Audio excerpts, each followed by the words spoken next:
Hey guys, how are you doing? This series got a lot of views, but I had already covered all the chapters, so I let a good number of chapters build up before bringing you part 2. I'll leave in the description the exact timestamp where the continuation of the story starts in this video. This is one of those very different series, and I'm sure you've never seen anything like it. I won't be begging for likes right now.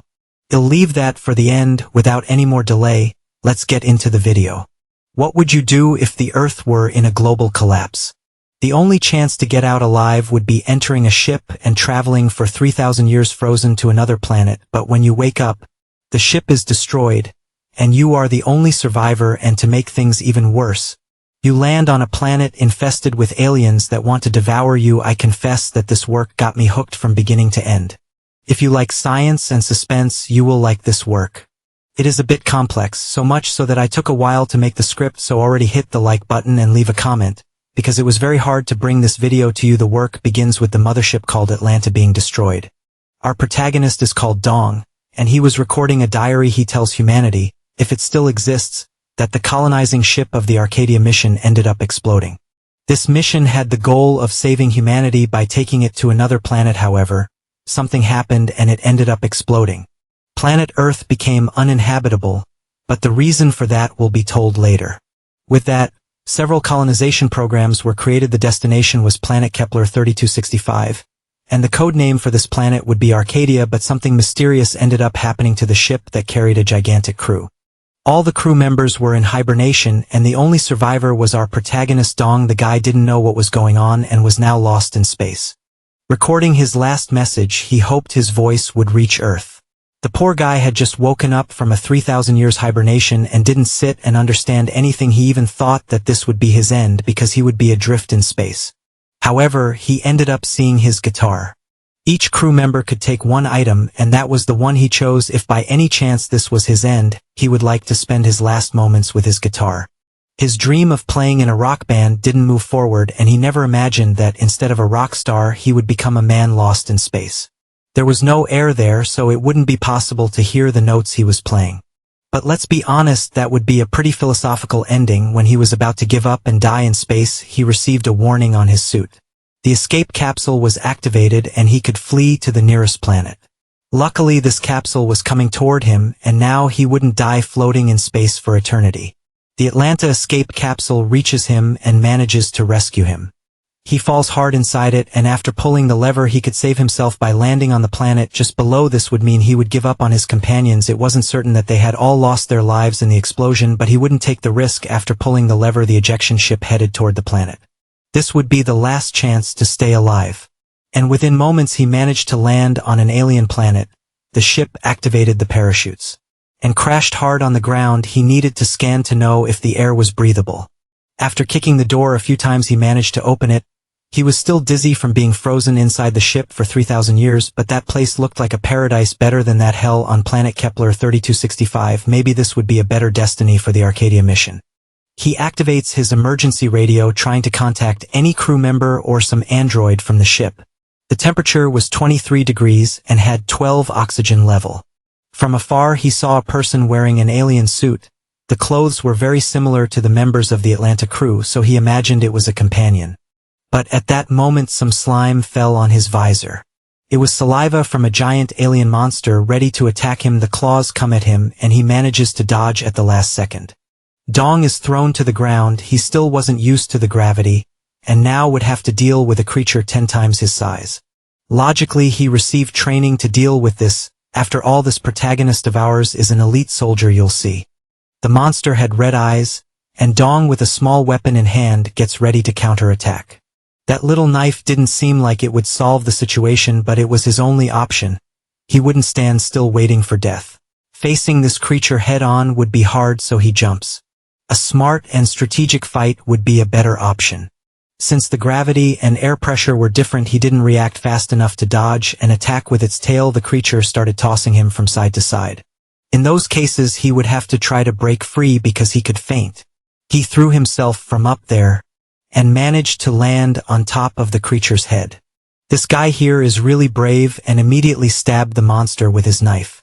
In all creatures, the weak point was always the eyes. And he knew that's where he had to aim, giving his strongest attack, and that's what he does. and leaves the creature screaming in pain. During the movement, the monster's claw started falling in his direction, and he was crushed by her. His luck was that this spacesuit was resistant. The other soldier was aiming with a weapon, and it was a high-precision rifle. After aiming, he ends up shooting, firing an energy beam that upon hitting the creature causes massive damage, almost enough to eliminate it. And it even seemed like this soldier knew the monster's weak spots. After using the weapon, the soldier charges toward the creature. He goes all in, transforming that rifle into a giant sword.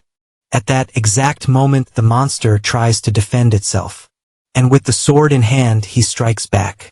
In a precise moment, he manages to split the creature's legs in half, and now with its mouth open, it was the perfect moment to land the final blow.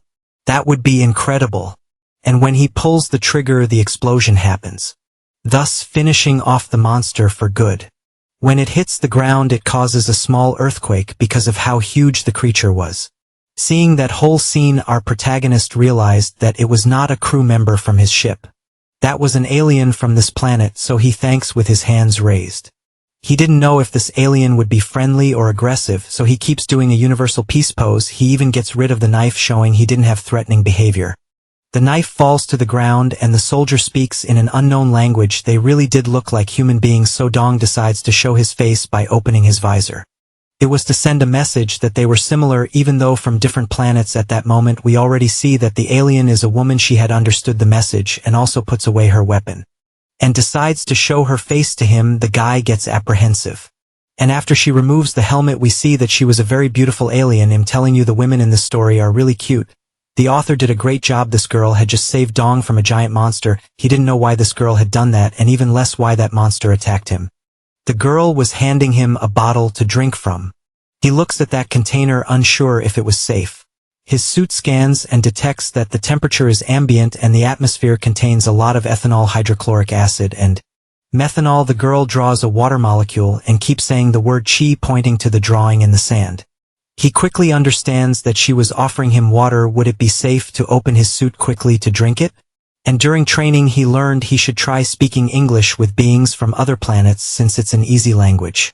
He thinks in English and not in Korean, and introduces himself saying his name was Dong Young-soo. That language was not understood by our dear blue girl, but she quickly starts to understand the words he was saying and begins to repeat them. Another thing he learned was the universal gesture of shaking hands. Right after that, she took him to her car. The beings of this world had advanced technology, and she was carrying that monster in the back of the vehicle.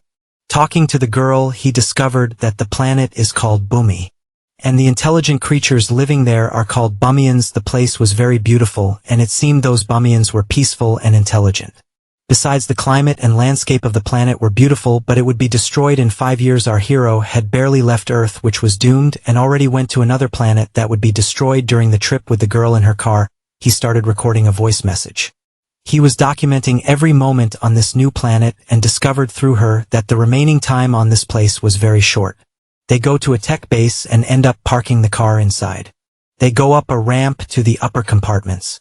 The dialogue between them was difficult, so he didn't understand this whole destruction thing very well. Upon arriving there, the gates open, and inside the base there were giant mushrooms everywhere.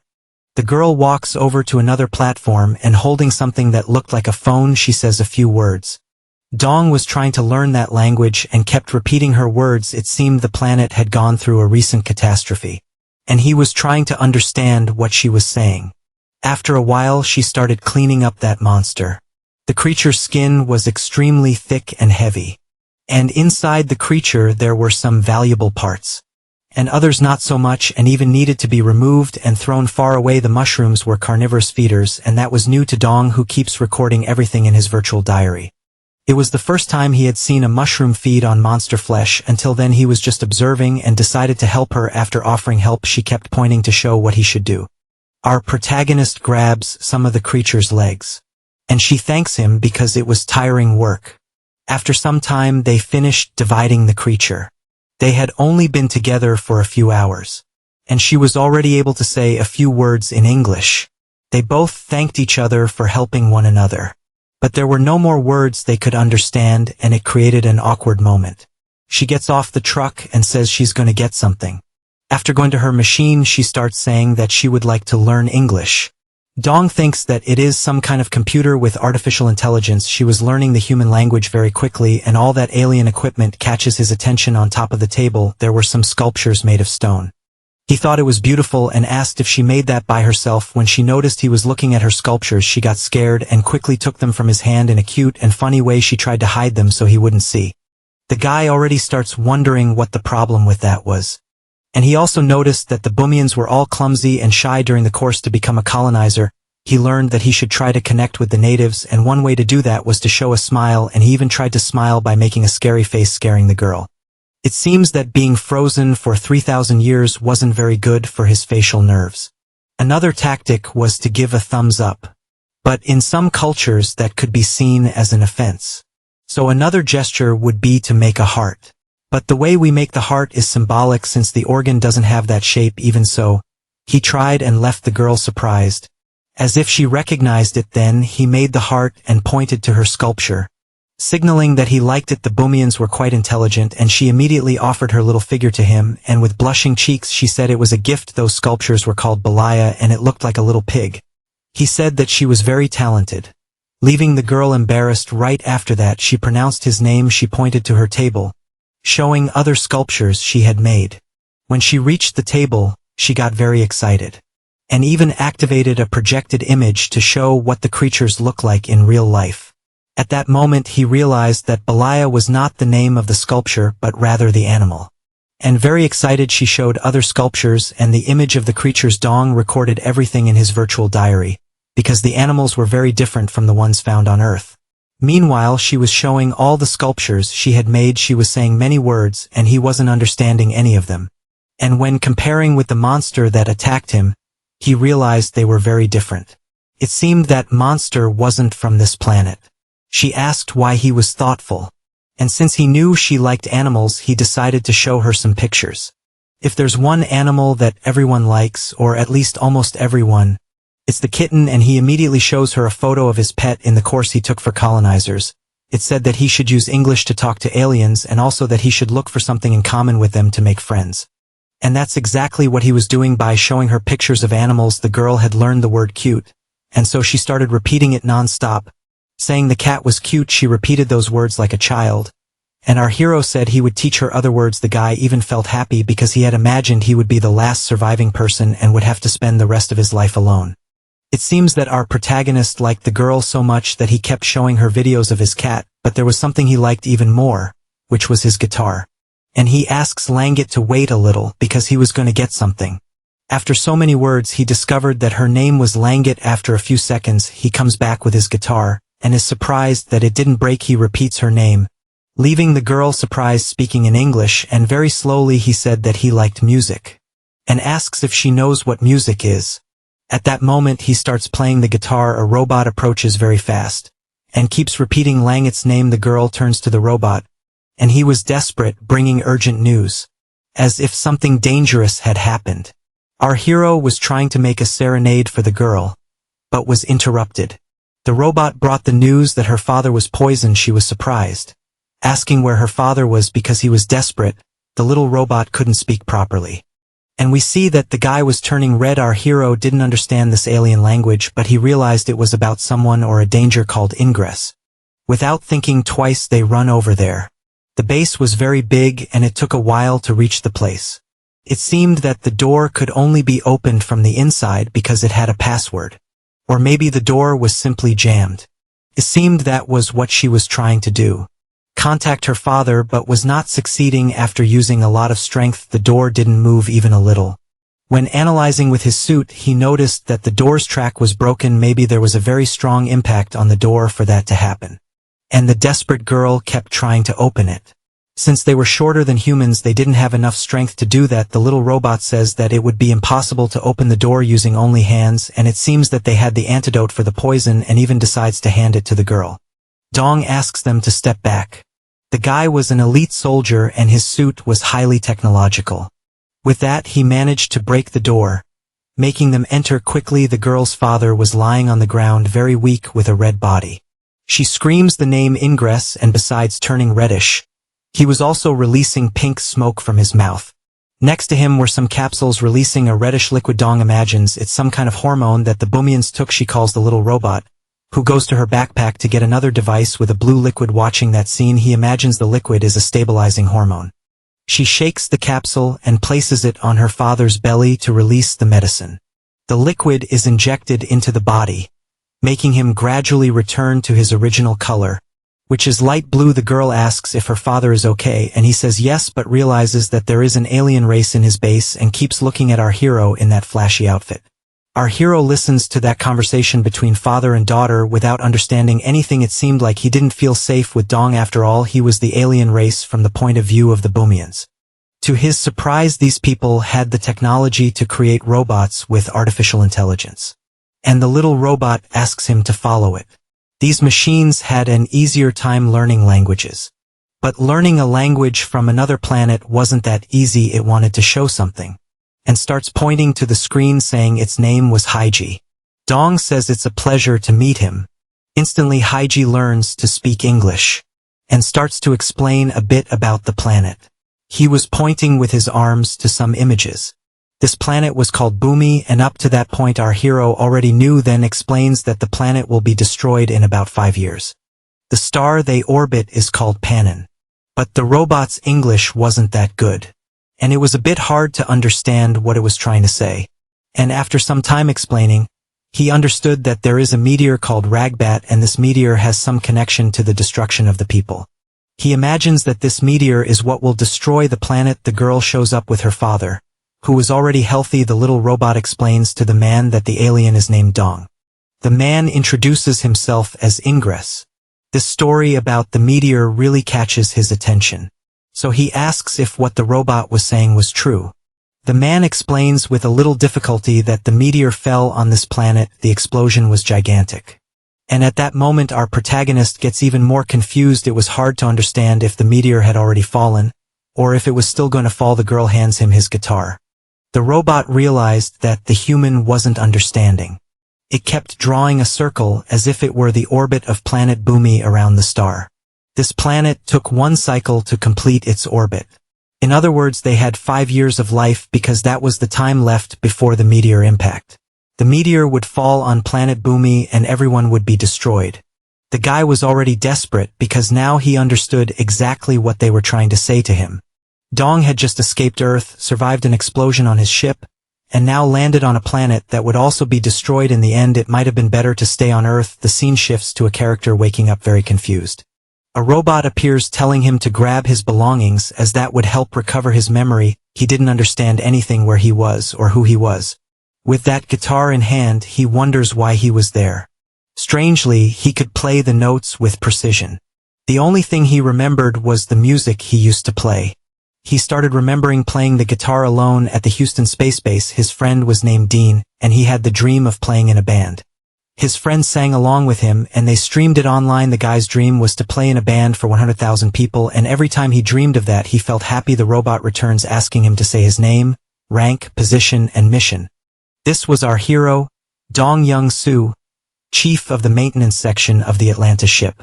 The robot recognizes the name and mission and asks for the designated code. He spells the word Rockstar, and we return to the present with him, remembering that scene. His mission was to keep the ship safe and protect the members of his team. But he failed in both missions because the ship was destroyed and his companions are missing. However, the ship was too big to be completely destroyed, and it could be the key to saving those people. So he says with full confidence that he won't let the boomers die. This story is about to get even more intriguing. So go ahead and leave a like and a comment.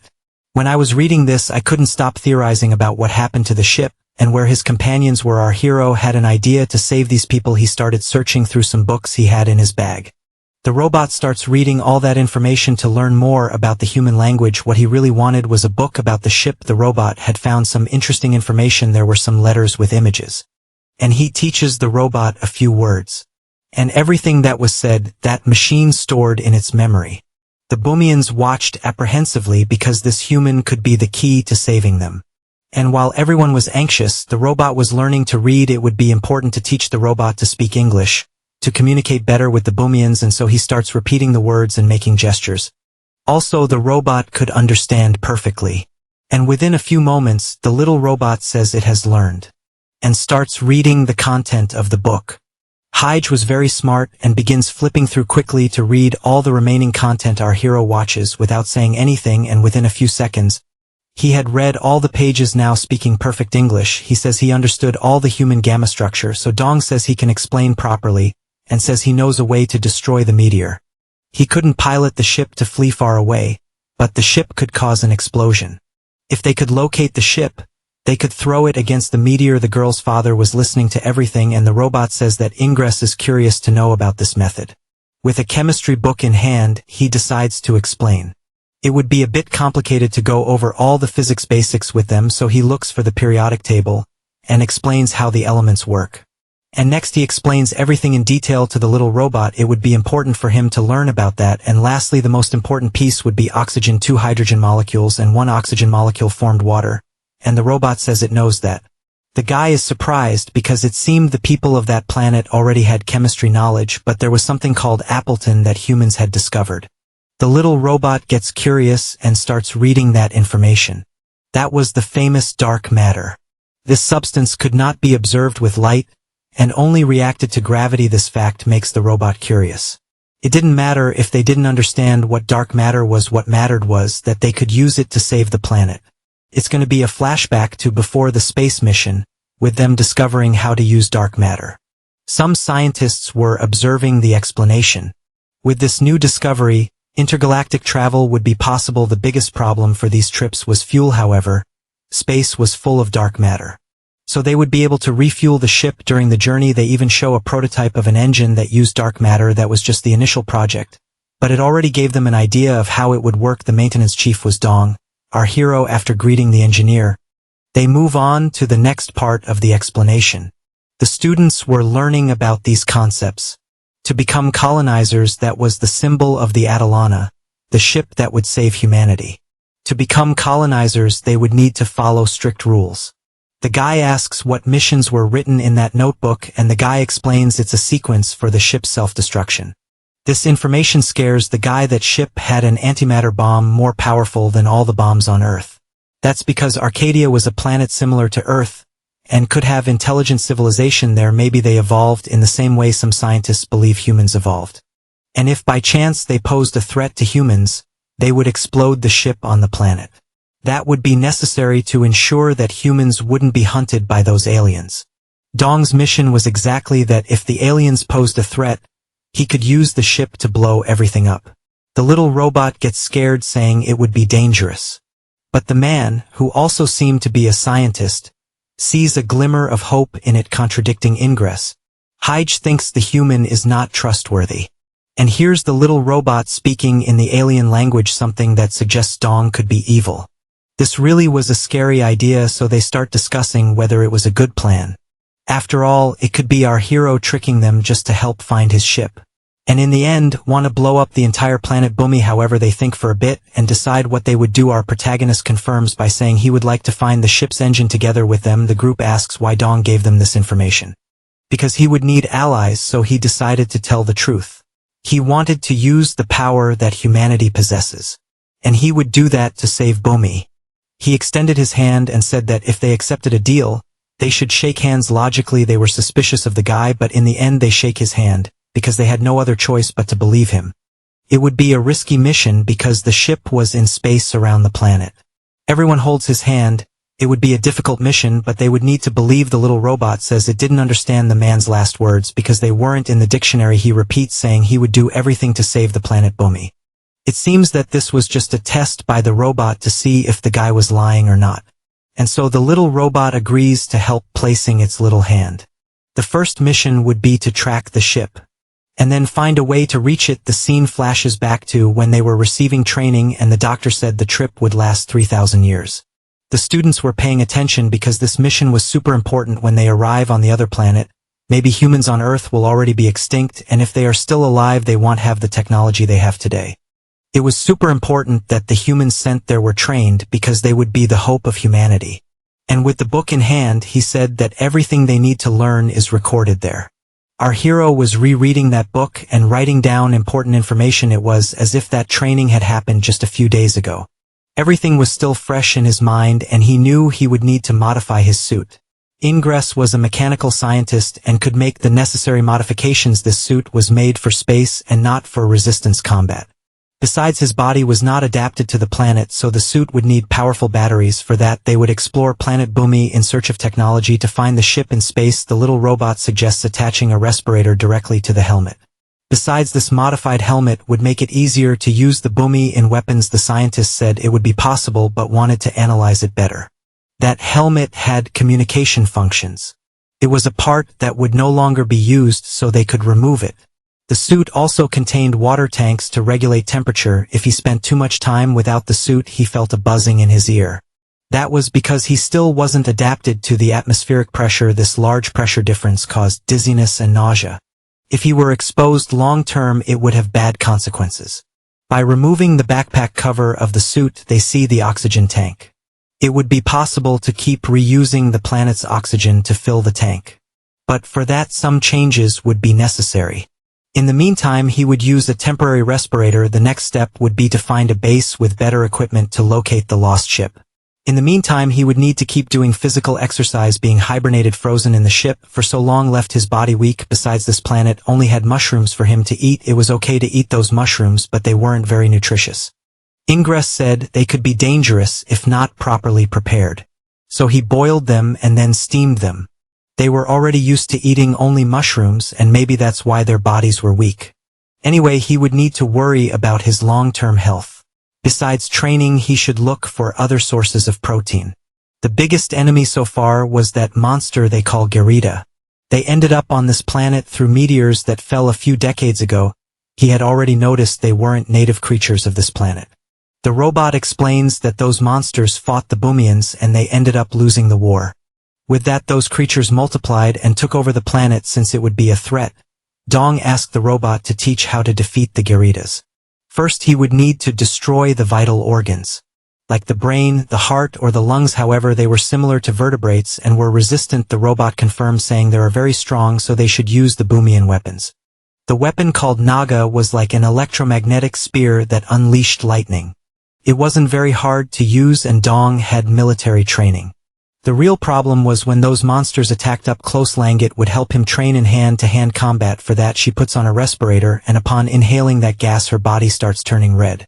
Our protagonist's suspicions were right. The Bumians inhaled hormones to become powerful. The Naga weapon could fire 4 times in a row and also turned into a sword. When it became a melee weapon, it could be used for attack and defense.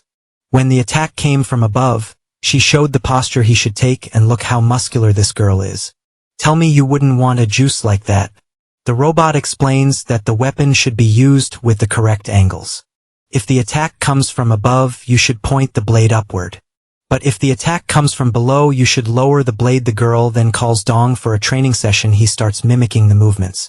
Then she ends up hitting his weapon and he blocks it. The pressure he felt from that blow was gigantic. In a real situation, he would need to act quickly, and after understanding, he asks if he can also try in a combat pose ready for the duel. She says he could go all in. And now the training would get serious. The girl charges with the blade in hand, and the robot is afraid they might get hurt. She tries to attack from the side, and he blocks with the weapon. Since she had used that hormone, her attacks were like the charge of a rhinoceros. She wasn't going to go easy. Later he writes in his virtual diary, saying that the Bumians became stronger when they used stimulants for combat. One of the sections in his daily log, he reserved to record his songs. According to him, this was important because even on the golden record taken on the Voyager, they recorded music. For those who don't know, that gold record contained music and literature representing Earth, but unlike that record which contained classical music, our hero was recording rock songs that would be important if one day he died. There would be some record of who he was. The girl watches from afar while he plays. It seems that on the planet of the Bumias, there was no such instrument called a guitar. After all, she was very curious. After he finishes playing, she says she has something important to say. The spacesuit was ready with the modifications he wanted. So they go over there. Our hero was anxious, and the scientist said it took a lot of work. But he finally succeeded. He had managed to improve the suit for combat missions. His device starts updating the modifications to the suit. The engine of his suit was functioning. And with that, he goes in to do the initial tests. Just by feeling the movement, he realizes he was stronger. After entering, Ingress makes the final repairs. Gradually the suit begins adapting to the body. Now it was more resistant and had considerably greater strength. The man asks him to put on the helmet to breathe better. Our hero was looking like Iron Man. It was no longer that acrylic helmet. This new armor could withstand attacks from alien creatures. They go outside to run some tests, and after spotting a group of monsters, he prepares to shoot. The gorillas were monsters that moved in packs, so he would need to shoot quickly. The weapon could fire 4 shots, but he would need only 3. The girl was watching from afar to provide support. His hand was stable thanks to the armor. And after aiming well, he prepares to fire. The scene cuts to a few hours earlier when the scientist was explaining the plan. He said there were some bases in this region to track the ship in space. The first radar base was to the south. It was located on the coast and a bit difficult to access. But it could make contact with a satellite. If they wanted more information, they would need to go to the other base to the north. This satellite communication base was located on a mountain with difficult access. If the satellites tracked the Atalanta ship, the information would be stored there.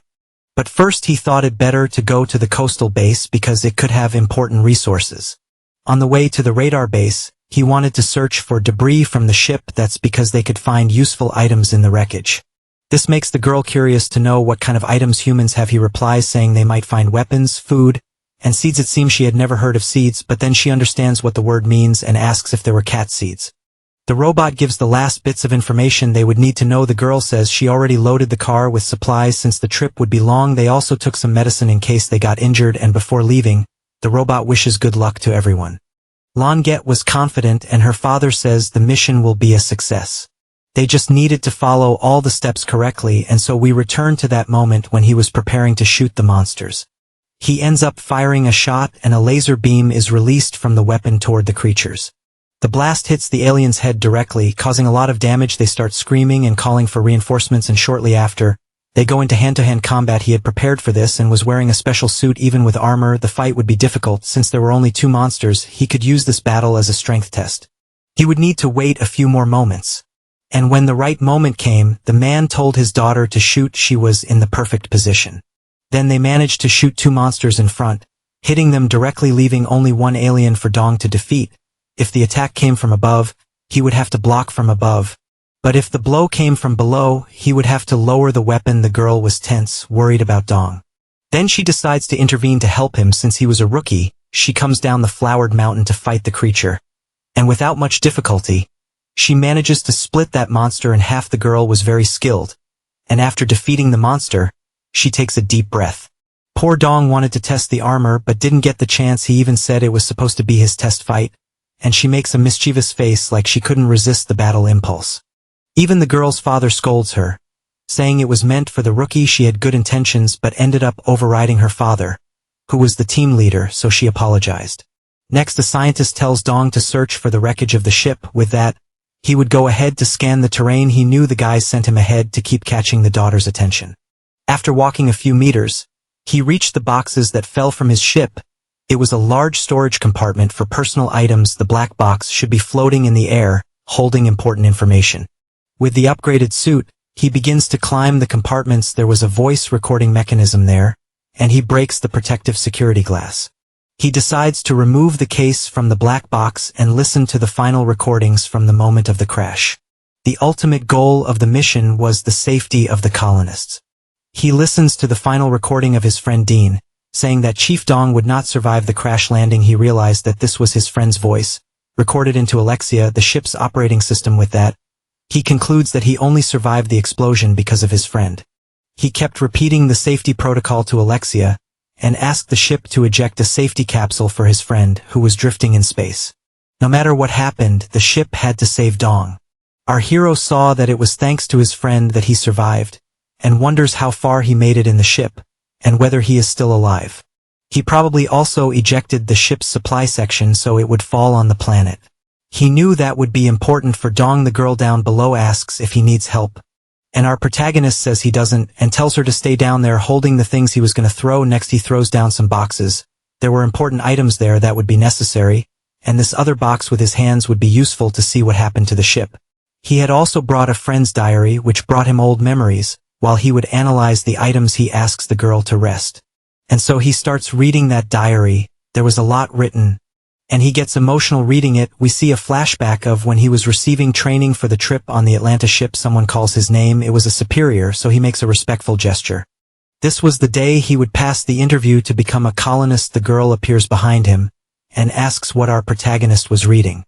He explains that it's the diary of a teammate from the Arcadia mission. At the time, his friend didn't know he was a major, and if he had told him, he wouldn't have acted so rudely.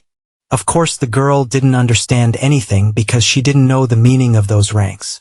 She asks if after he finishes reading, she could look at it too, and he said yes. The scene returns to that flashback where he was greeting one of his superiors. The man says this is Lieutenant Dong, and introduces himself as Alex, saying he saw him training at the Space Exploration Headquarters. But before that, they would do an interview with our protagonist. He says he is a logistics officer and greets them, but they couldn't waste time, and they immediately ask why he enlisted to be a colonist, and ask if his answer is that he would like to protect his own citizens. Our protagonist confirms yes, because that's what he wrote in the report, and that he was also excited to explore an alien planet. All of that was true, but the officer thought he had used artificial intelligence to answer the questionnaire, and even says that this is unacceptable. Besides, they would evaluate his psychological state since he was a soldier. The country was aware of his contributions, but even so, the work of a space colonizer was something serious. Not just anyone would pass these tests.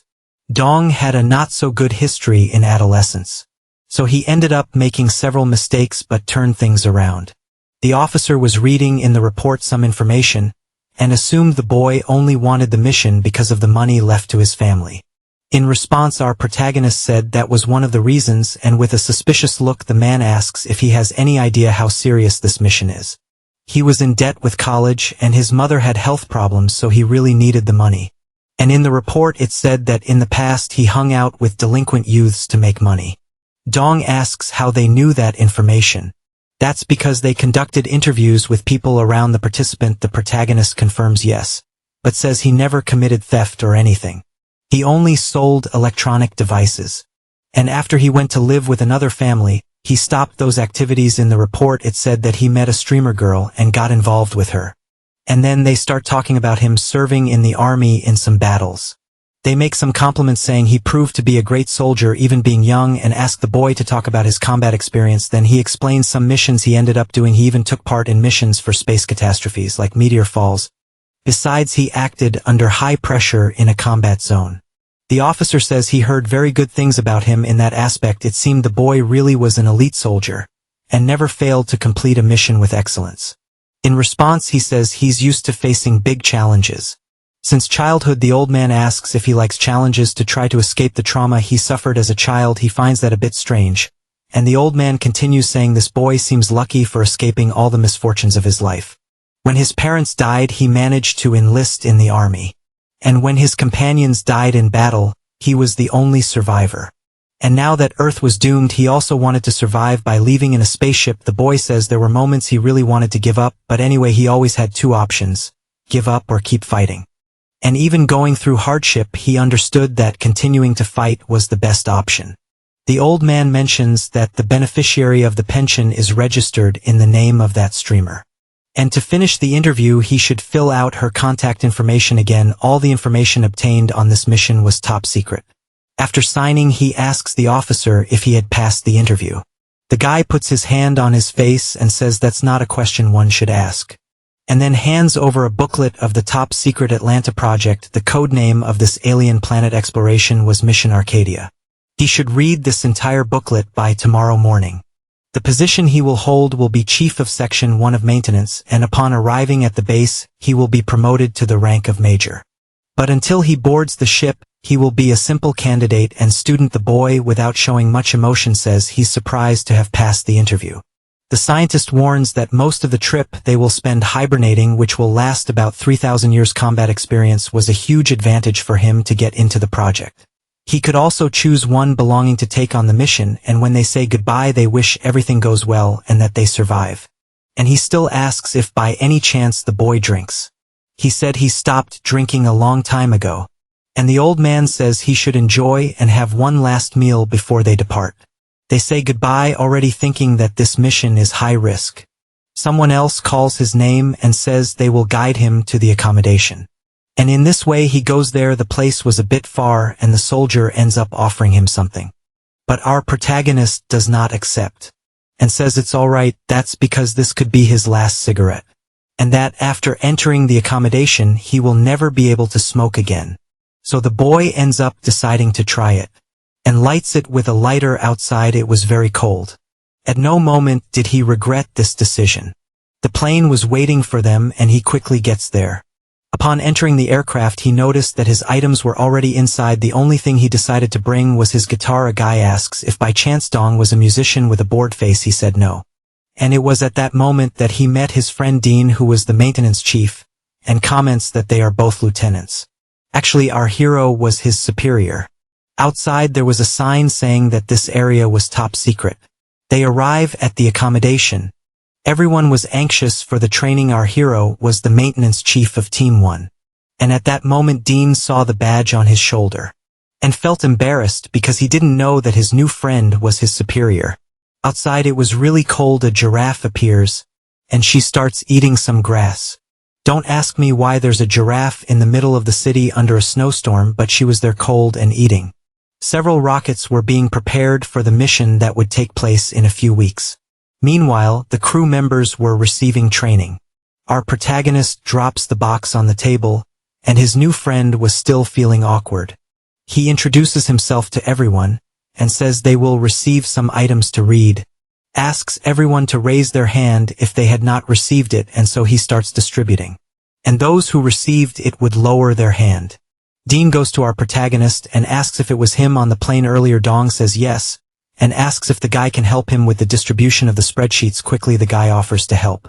A guy at the back keeps yelling that he hasn't received it yet. After a few minutes, 32 people ended up receiving the items, and so the training for the exploration of an alien planet would begin.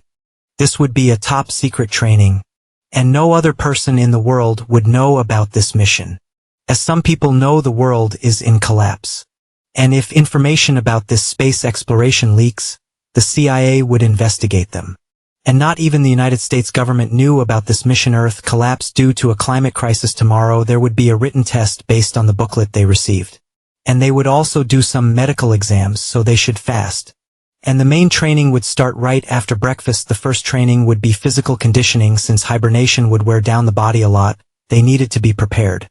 Increasing the concentration of muscle and fat mass would be useful for survival on the ship. With that, he starts training with his friend. After one exercise he says it's time for theoretical classes, but the guy tells Dong he's missing one set, but our hero keeps saying he's done. That's because he didn't want to do leg training.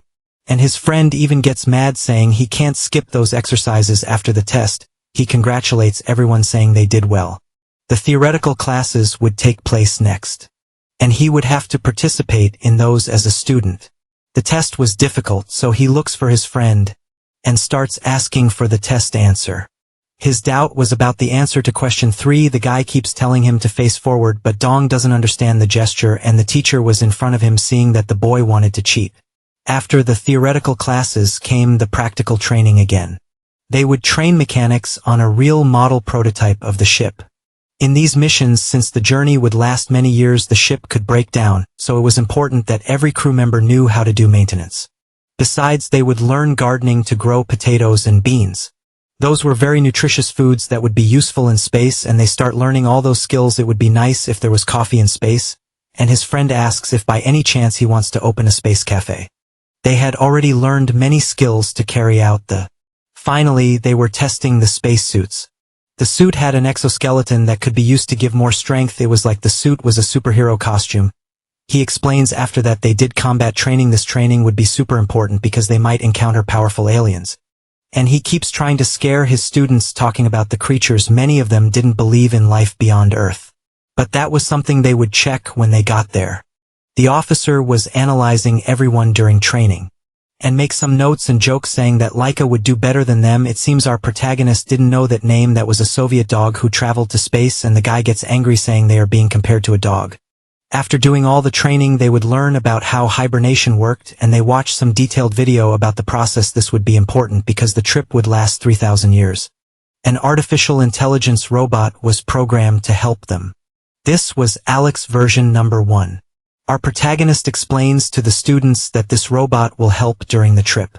Besides, each one would receive a cell phone to be able to use. The students go there to receive the device. And his friend starts helping with the tasks. A boy appears and says his name is Chase. He had served in the Navy, and this other girl was called Joyce and said she also likes coffee, and heard them talking about it. The robot said it will guide her to the cafeteria to try a drink. The poor girl just wanted to chat with our hero, but the robot ruined everything. Dean apologizes for not recognizing Dong on the plane, and our hero, being a good guy, said it was all right. The guy extends his hand to greet him and says he will support him as much as possible in this mission to make it succeed. And we see how their friendship started. Thanks to this strong friendship, our protagonist managed to survive, and he reads all this information in his friend's diary. He spent a few hours reading and felt sad Langet was sleeping next to him. And the girl's father asks why she was outside. The poor girl fell asleep next to our hero because she liked his company. The scientist goes there and asks if they managed to find some interesting items. He said yes, and that tomorrow there would be the best part, and they should take the rest of the night to rest. The girl gets in the back of the car and keeps remembering her friend because thanks to him Dong managed to survive. That was quite sad. A balloon was being lifted. The little robot was trying to contact someone, and the girl managed to answer the robot's call. She was on watch, that's why she woke up early and said she would look for her father. It seems the robot had discovered something, and she warns everyone, but the robot gets sad because it would like Dong to wake up too. So they end up shouting to wake him up. The guy jumps out of bed saying he got scared. Now that everyone was up, the robot was going to start a quiz. Langet would be the first to answer the questions in English. She gets very excited playing answering the questions. Meanwhile, the girl's father tells her to focus on the mission. The next to answer the questions would be Dong. But he wasn't paying much attention and couldn't know the answer. He said he was half asleep, and that's why he didn't understand. Our protagonist's disinterest made the robot a little sad, so he kept answering random things, and then said he gave up on the game. He doesn't function well when waking up early in the morning. Sounds like you there who procrastinates waking up to go to school or work. He had called himself fool, and the robot asked what that word meant. The scientist tells the human to sleep a bit and rest. Later the balloon starts to deflate and loses altitude. They were using that balloon to try to communicate with some base. The protagonist asked the scientist when they will arrive at their destination. The girl discovered the word fool and called him that. Clearly she didn't know what that word meant, so she kept repeating it. Ingress said they would arrive at sunset today, so they should hurry. Since the girl was calling him fool, he kept repeating that word. She was finding it very funny and started laughing like a child. But they needed to hurry and take down the balloon. So our hero goes there to help her. If they arrive too late, it could end up attracting monsters. That's why they depart to the destination. The girl kept watching the landscape outside.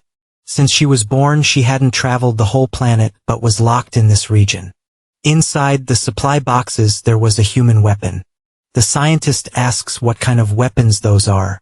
He explains that they are in good condition and shoot lasers, but are not loaded. One doubt is if those lasers would be able to defeat the monsters.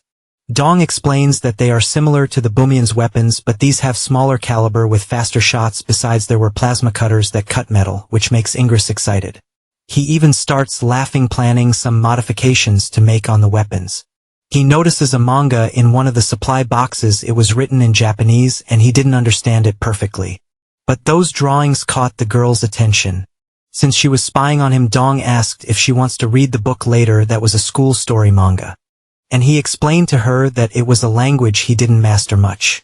Unlike this planet, on Earth there were many languages in different regions. This story, for example, was in a language different from the English they were speaking.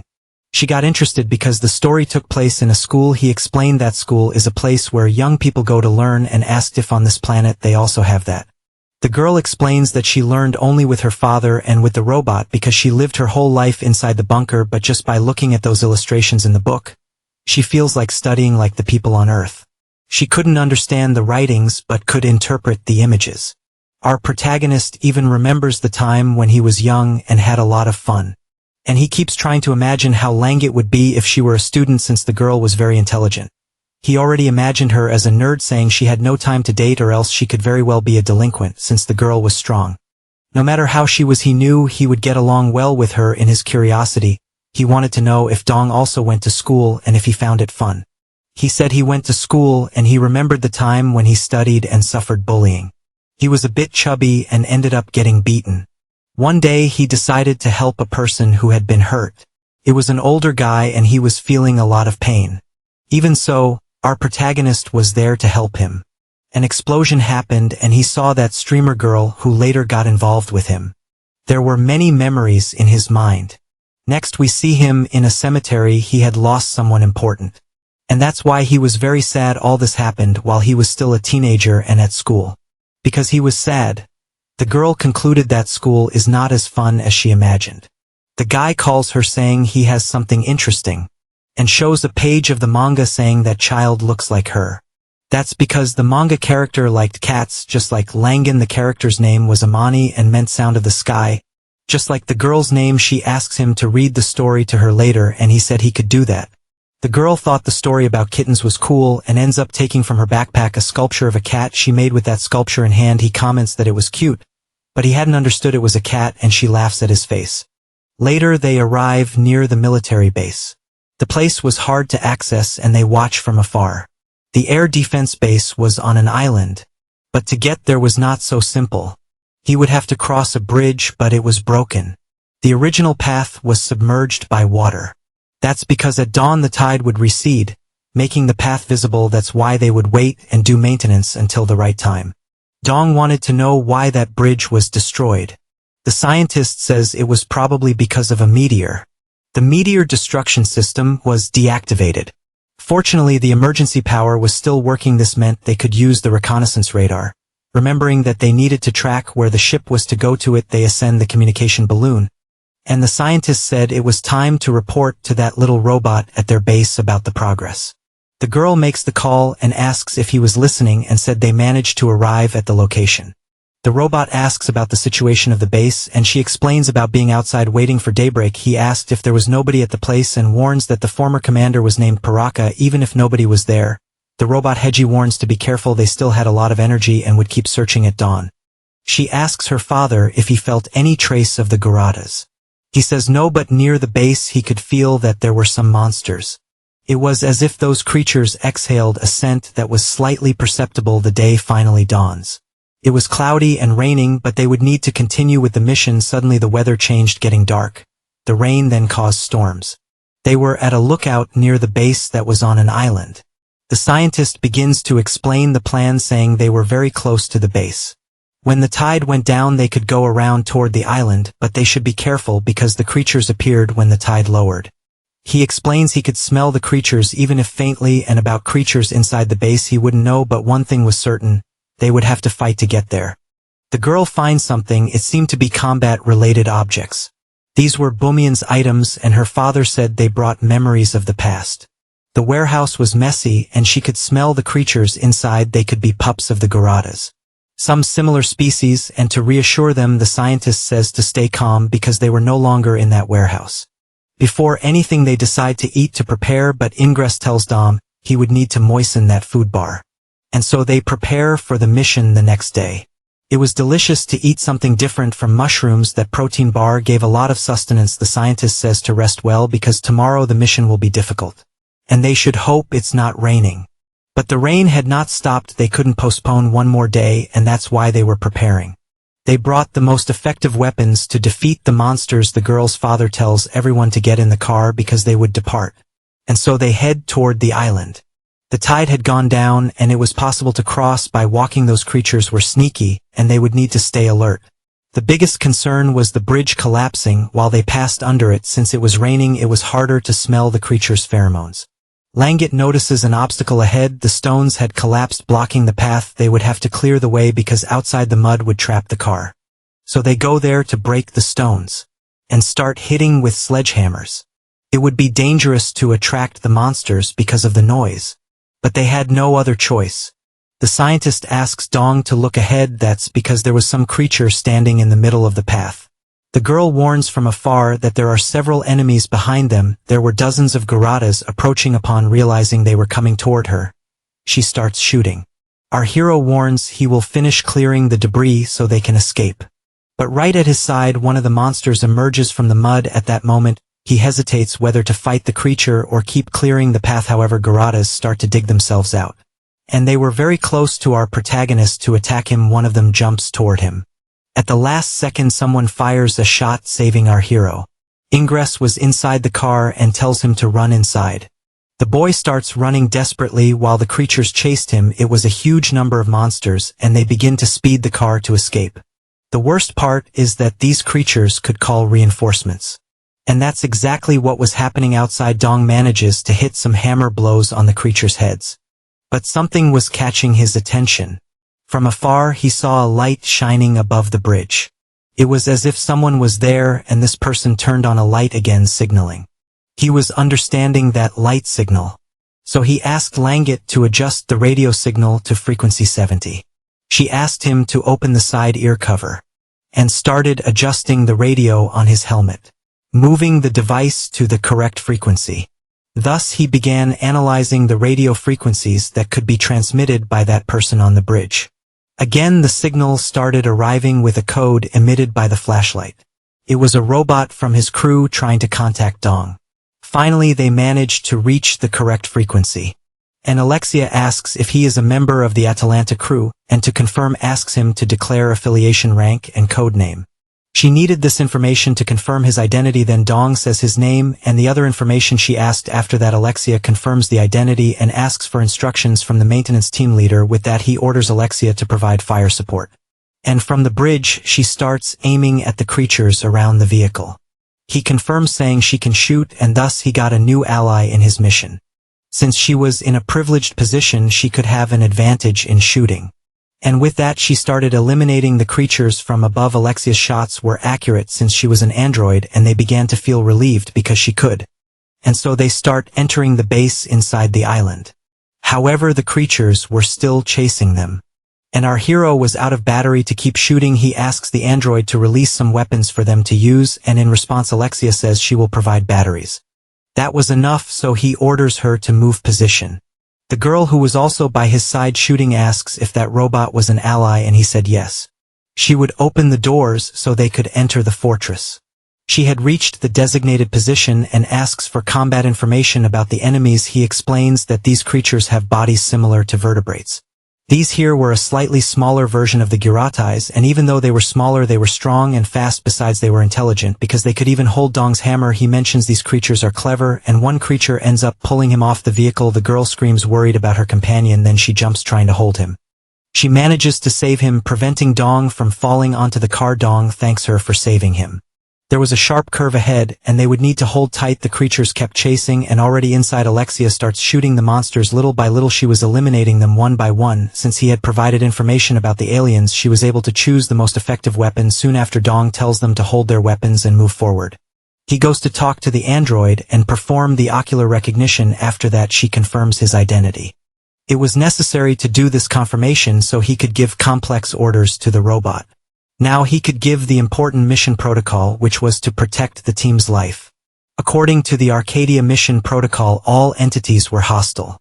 And that's why the androids were trained to defend humans. She jumps toward the aliens and starts fighting all of them. Those monsters were powerful, but Alexia was made for combat and thus manages to defeat several of them. It seemed these monsters would not give up until they satisfied their hunger.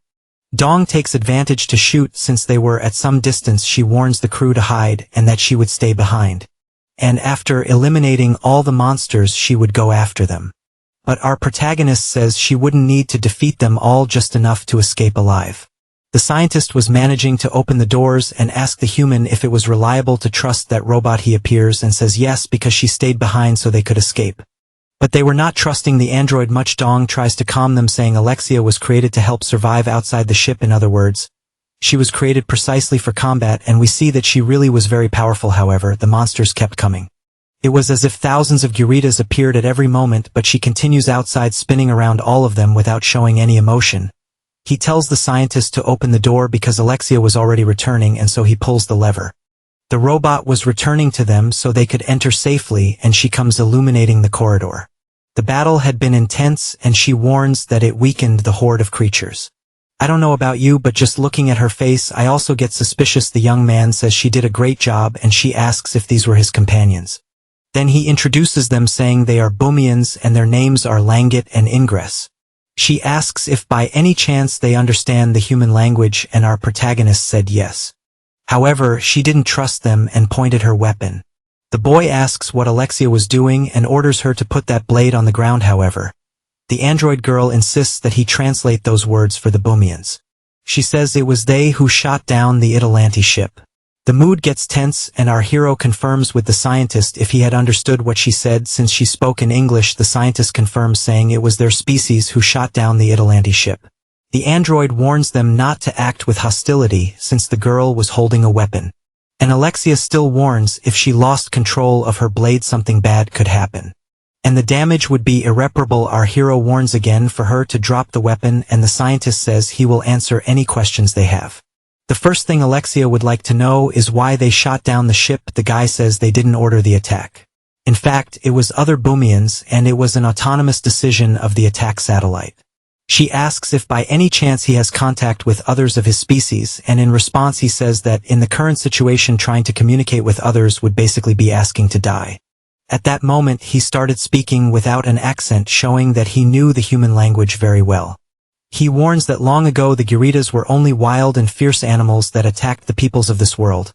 However, there was a positive side to the attacks of the Gyritas, and to fight them the Korok was created and the Bumians began working hard on technological advancement. And they stopped using simple blade weapons. Those swords until then were their only forms of defense. Then they discovered that those Gyritas came to this planet riding meteors. What they thought were wild animals were actually space-invading beings. Shocked by this, they created a planetary cooperation system. That's why they created a mechanism to intercept meteors that fell on the planet. However, moments later they discovered there was a supermassive meteor that could destroy the planet Bumi. This meteor was gigantic. The Great Assembly decided to migrate to another planet and restart life there, and that's when all the problem began. Those with central roles in the system said they would leave first to handle a pioneer mission. Those who had not been chosen began to rebel. And so the planet Bumi split. Some fought until the end for their survival, trying to escape the planet, but those they trusted ended up betraying everyone. And we see that several Bumians ended up being eliminated in this war. Also, the most powerful could escape alive. It was a dark war, and to protect his daughter he had to escape to a distant place. And ended up taking the little one with him inside A. He did that so they could survive. Otherwise he would be eliminated with all the others who stayed behind. And Alexia asks why then he accepted Dom. In response he said the young man spoke of the Atalanta engine that could destroy the approaching meteor. In other words, the boy was the last hope. The android asks our hero if he believes what they are saying, and he said yes. However, that was not enough for her to believe. However, if he had arrived alone on this planet and did not trust anyone, he would not be alive. In other words, it was necessary to trust each other. If he didn't trust them, surely the Arcadia Project mission would have been in vain. And even if they managed to escape the planet with the ship, they wouldn't find any other habitable planet. Alexia said she understood everything. According to the team protection protocols, she had to verify their identity, and with that she would reduce the alert level. Now she would trust them a little more, and still asks Dom what was their objective upon arriving at this base on the island. In fact, this place controlled the low-altitude reconnaissance satellites. When the tide was high, those creatures managed to enter the base, so they needed to act quickly. They should activate the system to find the ship and leave quickly from there. The father and daughter agree with that. And so they decide to work together to save this planet since it was their last hope. The ingress says that the corridor leads to the command center on the 3rd floor of the central tower. His daughter could sense the Gyritas pheromones, so they should prepare for combat. And there really was a monster far away. In part 1 you said that this alien language is inspired by a language spoken in Indonesia, and I researched that Gyrita in that language means octopus. Dom shoots the creature and even asks if this Gyrita was the same species as the others, since the size and movement are different. The girl said these creatures were born at an early stage of development. They looked a lot like ancestors in an embryonic state, but when they were about to be born they evolved into this current form. It's as if they were born at a different stage than those bigger aliens. In other words, they are less evolved because they were born prematurely. One question from our hero was how they could sense pheromones to call for help when it was raining. In response, she said it's because of electricity, and he asks if the monsters could use radio waves. In fact, they could produce bioelectricity, especially when it was raining. And he even imagines that the debris on the road was there by the alien's own order. Dong asks Alexia if she had ever seen anything like it, and she said no. At that moment the girl smells a strong scent of pheromones. But our hero saw nothing ahead, and even asks if they were behind them. To the guy's misfortune, monster saliva drips on his arm. The creatures were above them. The creature falls on top of our hero, and ends up hitting his helmet with a powerful blow. He feels the impact. Holding his weapon, he starts firing multiple shots. When he gets up, he asks if his companions were okay, and realizes that they were all being attacked too. The girl defended herself as best she could, while the android took them down effortlessly. At that moment, Dong tells them to move forward, as the monsters were coming, and they all start running from the creatures. However, the monsters were faster, and they managed to catch up with them in seconds. So the android moves forward to protect the scientist, and manages to eliminate the creature with her weapon. Ingress thanks Alexia, and starts to trust her a little more. Meanwhile, they were moving through the tunnels, but a Garita blocked the way. They were face to face. Then Dong asks Langit to get his plasma cutter. She takes the weapon from behind her back, and they go side by side, clearing the way and taking down the monsters. It seemed endless, as more kept coming. With the plasma blade, she manages to cut an alien in half. Our protagonist asks the scientist for help. That's because they had just reached a crossroads. The man says to turn right, and they end up going that way to check if it was safe. But that's exactly where the Garitas were coming from. Dong even thinks this will never end. After long minutes, they manage to find the exit, and he alerts the scientist through the helmet radio that they are safe. They had stayed behind to open the doors with the lever while he worked on the equipment. Alexia covered him. On the radio, he says the lower floor was clear. With that, our hero decides to go down there. The path was locked, and they couldn't open it with the lever. So they needed to find another way to get there, since Langit could smell Boomian pheromones. Ingress understands and says he will try to open this other door. He pulls the lever, but it seems the door was stuck, so they need to push it with their own hands. They hear a Boomian noise and say they are part of the defense, so they should be calm from behind the rubble. The man asks if they really were from the defense force. The scientist said yes and asks the man to come out from behind, raising his hands. The man says he belongs to Tiganoba 76, the former Northern Research Group, and his name was Taris. Ingress asks what he was doing in a place like this. And desperate, the man said he was running from traitors and was lucky to hide there, but had gotten separated from his family. He starts asking for help to find his Mach-era. Our hero imagines that this word Mach-era means family, and the man starts crying, begging them to help. Dong asks Ingress if he was referring to his wife and children, and the scientist confirms yes. Speaking in the Boomian language, he asks which department Taris worked in. He was from the secretary's office, and his direct superior was named Mora. With that, Ingress confirms he was telling the truth and starts entering the place, asking everyone to lower their weapons. He knew who this man was and had already worked with him. Upon learning it was the scientist Ingress, the man said he remembers him because they did research together. And he starts begging them to help save his wife and child. Alexia said they can't waste time saving other people, because the mission's priority is to recover Atalantis parts.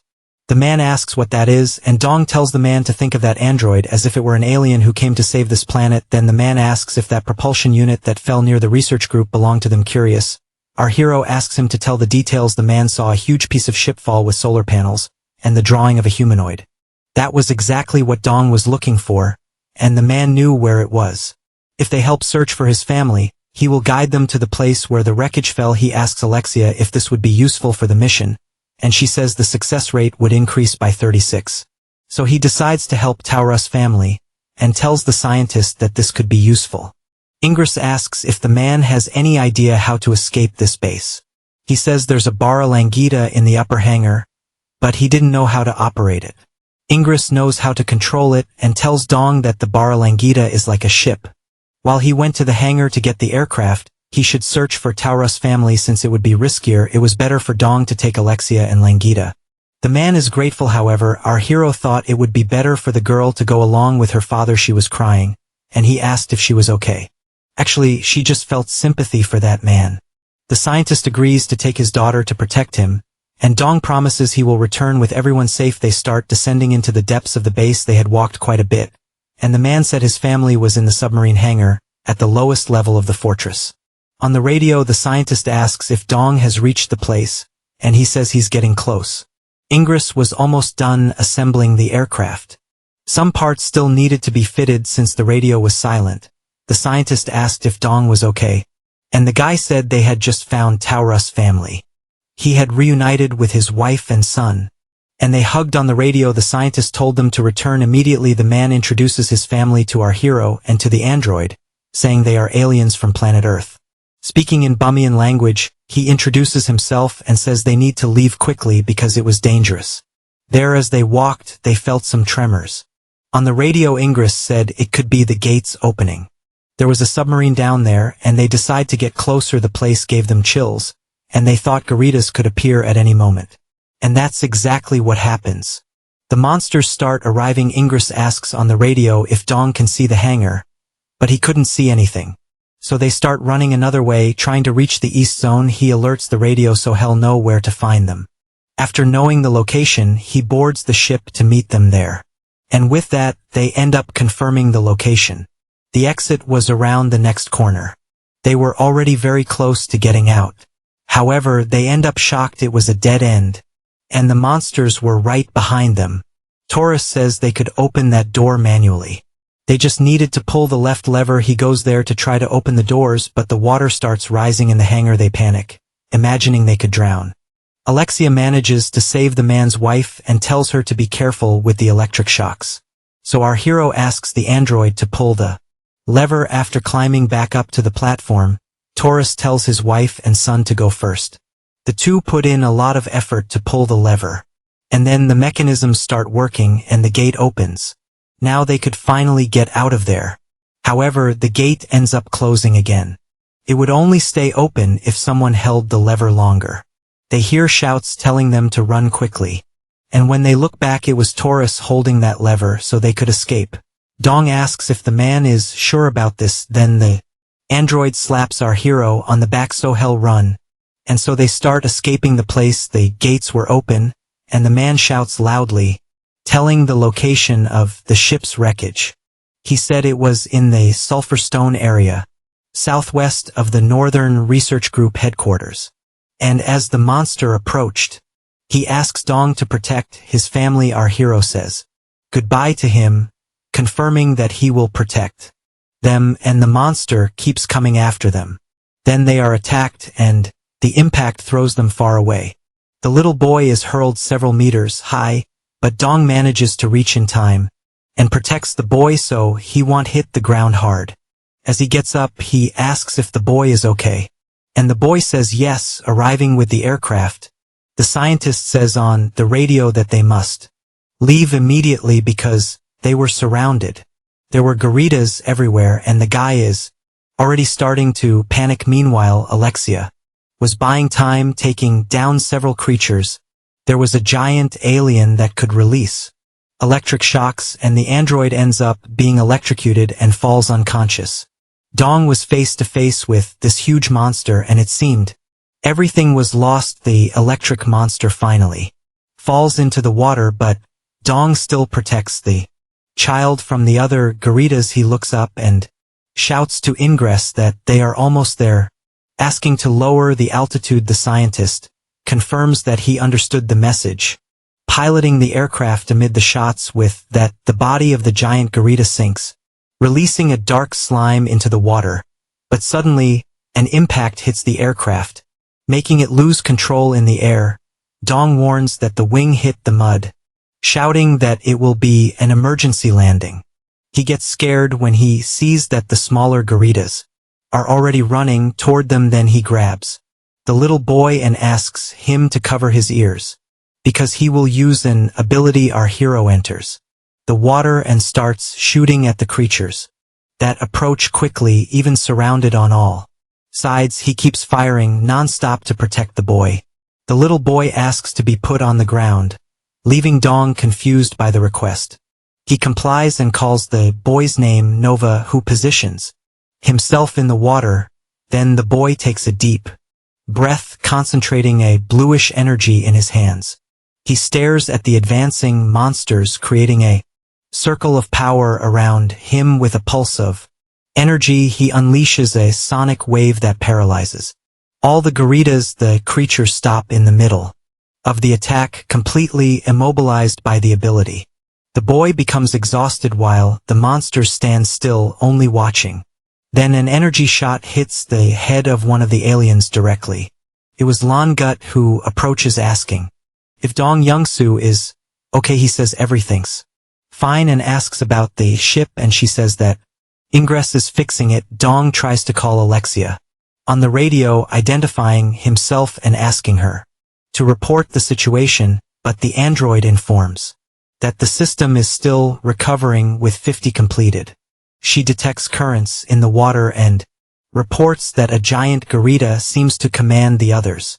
Then Dong reports that the little boy stopped the attack, but the aircraft landed.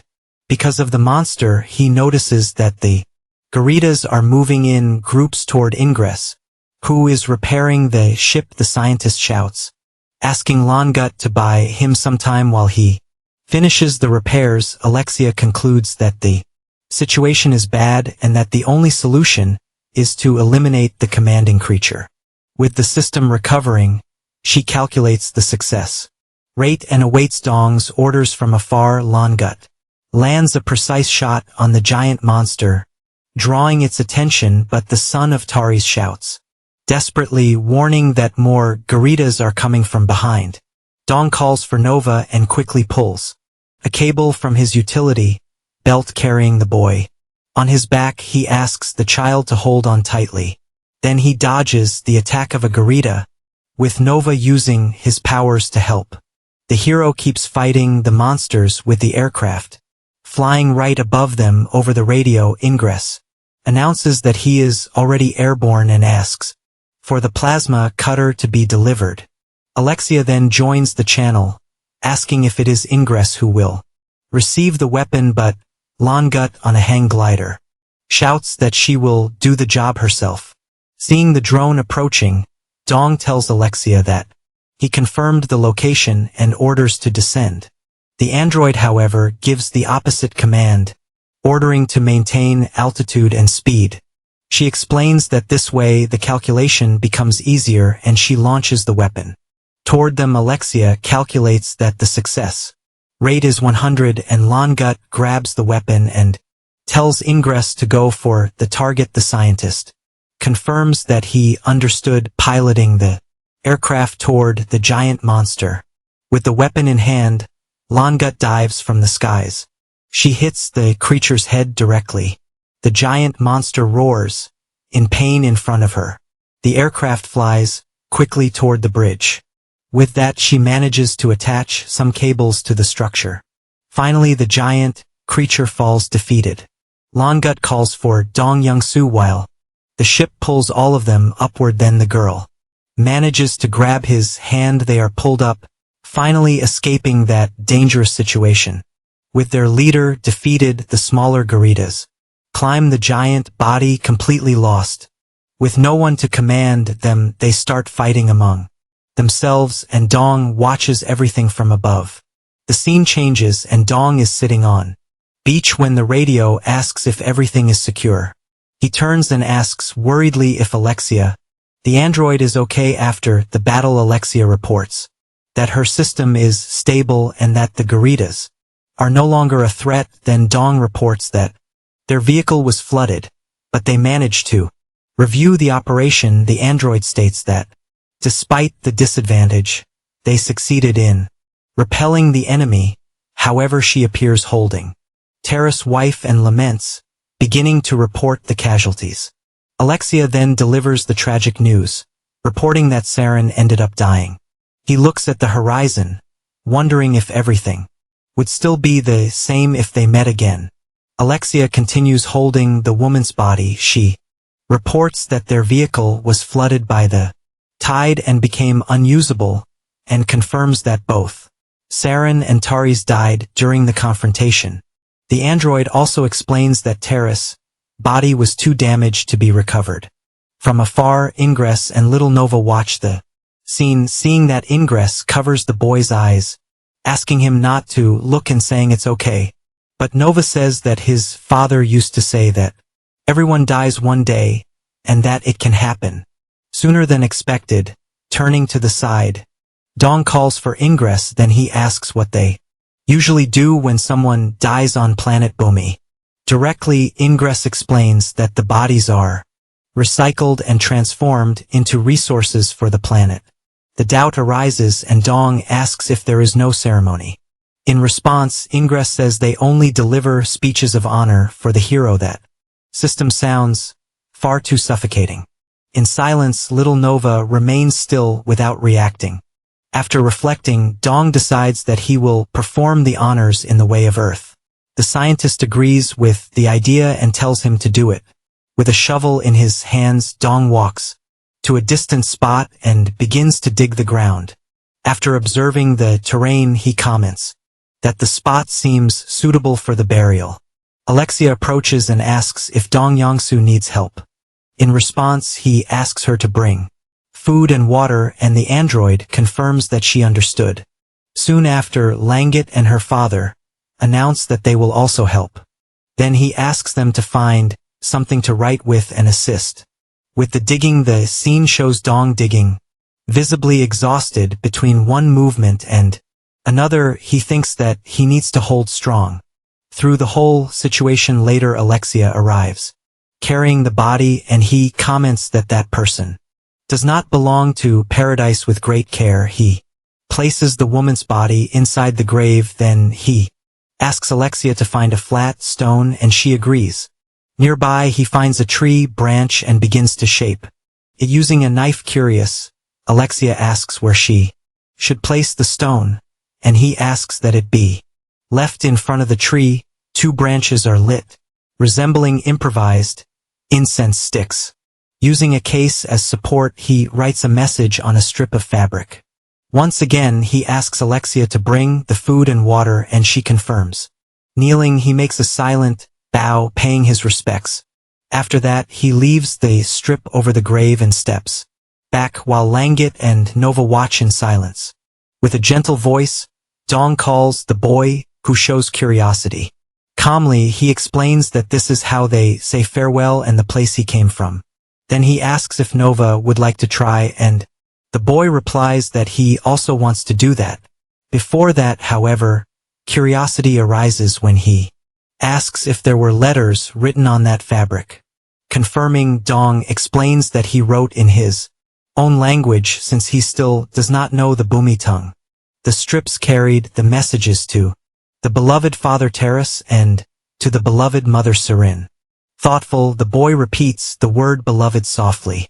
With patience, Dong teaches the boy to put his hands together, kneel, and bow twice. Following each instruction, Nova makes the bow before the grave. When Dong says that he can rise, little Nova begins to cry through tears. He confesses that he misses his mother and father very much. Gently, Dong comforts him, saying they have not disappeared and that they will always live in your heart. Finally, he explains that now they will send them to heaven and burns the strip of fabric. Holding the burning cloths, he wonders if they will meet in heaven. He raises the strips and sees a vision of Ingress and Langet with the little boy, and the ashes scatter through the night sky. Ingress asks if Terrace said where Atalantai is, and Dong confirms he then tells Ingress to take Bara Langet in the morning and depart. The scientist tells him to rest well that night. Dong says goodbye, saying see you tomorrow. The scene shifts to him alone, wondering if he should have lied to the boy. Then he remembers having said that Nova's parents would always live in his heart. He thinks that when he was young he believed that good people went to heaven and bad people to hell, but now he knows the truth. He remembers that both good people and bad people do not leave but remain alive in dreams, tormenting him forever. The scene cuts to a flashback where a scientist explains that blood expands when frozen. That is why in hibernation they remove almost all the moisture from the body, including the blood. Then they inject an antifreeze solution, putting the body into low consumption mode. The doctor warns of the risks of organ damage and that the training can cause disability or death. He hears that the section chiefs will collect the forms for training. A soldier named Liam is shocked to learn that he is allergic to the antifreeze. He asks if that means he was disqualified, and the doctor confirms. The reassignment Dong tells him that if he wants, he can return to his original unit. The young man is frustrated, saying that he was doing well, but because of an allergy. But Dong interrupts, explaining coldly that he could die during hibernation. The soldier rises, defeated, saying that he understands the situation. He then salutes, saying that it was a pleasure working with them. Then Dong asks how many are left, and the doctor replies that only 2 remain. The next candidate is called Jocelyn Yates, and her file is shown. Dong turns to her, asking if Jocelyn has any health concerns. There is concern about possible allergies, but the doctor assures that the exams found nothing. Even so, the girl becomes nervous and asks if she will be disqualified if she fails the training. Calmly, Dong tells her that if she feels too insecure, she does not need to sign the form. He emphasizes that there is the option to return to her own unit, which makes her thoughtful.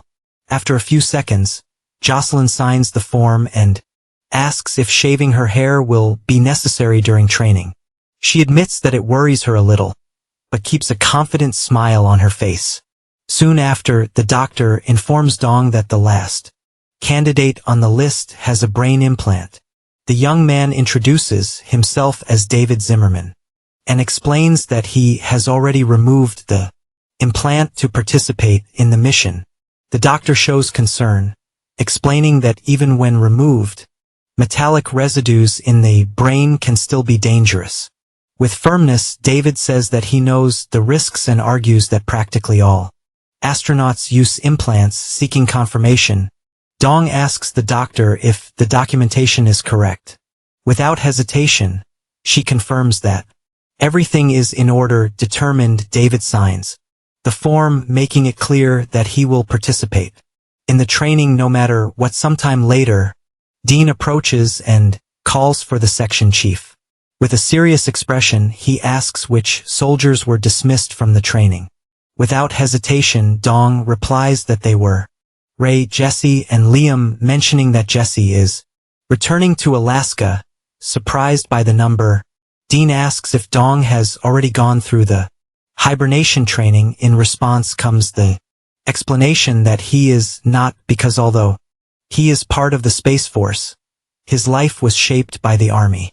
At that moment, Dean comments that he has done the training before but seems uneasy about something. In light of that, Dong looks at him seriously and states that hibernation training, regardless of what happens, is a technical problem. Completes Dean with a heavy look. With a brief gesture, he places a hand on Dong's shoulder and says that he hopes everything will happen without accidents. Soon after, Dong walks down the corridor, and the scene shifts to him and his team during training. A voice echoes over the loudspeaker, ordering all personnel to enter the hibernation chambers. The officer requests that the engineers signal when everything is ready to begin. Anesthesia, the maintenance team reports that chambers 1 and 2 are ready. After general confirmation, the anesthesia process begins. The freezing system activates, wishing them a good night. Meanwhile, Dong thinks that the worst part of hibernation is not being able to wake up even when the nightmares begin. Thus, a disturbing dream arises tied to one of his most traumatic memories. The image of a burning car invades his mind, reflected in the fire. He watches the flames until he feels a hand touch his shoulder. A girl wearing headphones approaches, while the flames seem to grow stronger. Suddenly the nightmare breaks, and Dong wakes up startled in a hospital bed. Attentive, the doctor observes and reports that Dong Young-soo has regained consciousness. Without wasting time, his first question is whether the team members are all right. A bald colleague appears jokingly, saying that that body is still alive. Another soldier comments that although 2 weeks have passed, it felt like only a nap. Hearing that, Dong feels great relief and gives thanks that everyone is fine. A faint smile appears on his face. Suddenly, however, a terrible memory invades his mind. Someone faints and falls from the stretcher, causing panic to spread through the hospital. A voice shouts that a crew member has collapsed and asks them to check his breathing. Confused, Dong thinks that it can only be a nightmare and remembers that he is on planet Bumi. He tries to convince himself that it is nothing more than exhaustion from the previous day's battle. Trapped in his own memories, he questions why that dream refuses to end. Back in the present, Lenget points excitedly toward creatures that resemble llamas. Curious, Dong asks what those things are. In response, she says it is also her first time seeing them. As they approach, little Nova shows some fear of the creatures, and the aircraft finally lands, ending their journey and escape from the Geritas. Dong asks Alexia if she knows what happened to the Edelandi, but the android has no answer. Ingers warns that the ship's battery is almost out, asking everyone to prepare for landing. He asks Nova if the boy remembers which tunnel they came through. The boy is not sure but recalls a device at his father's waist when they exited. With that information, Ingers says he has a rough idea where it is. Suddenly Nova lets out a cry of surprise. Dong asks what it was and sees a small white animal running between the leaves. Lenget explains that it is a creature called Rabba. Ingers asks if it is not beautiful and Nova agrees, finding the animal cute. Lenget offers to catch the creature, for the boy, leaving Nova confused. Then Dong explains to her that they need to catch the animal in order to eat it. Lenget understands and with a precise strike captures the small Rabba. Then Ingers spots a cave and suggests they spend the night there.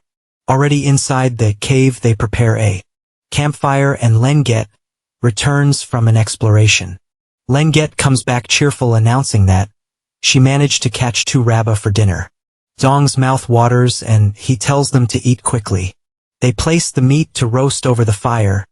Ingers removes the meat, saying that it is well cooked and that they can eat first. Then Dong offers a piece to Nova, asking the boy to try it, but the boy feels sorry, remembering the cute creature from before. Dong even jokes, saying that if Nova will not eat, he will have to eat it all himself.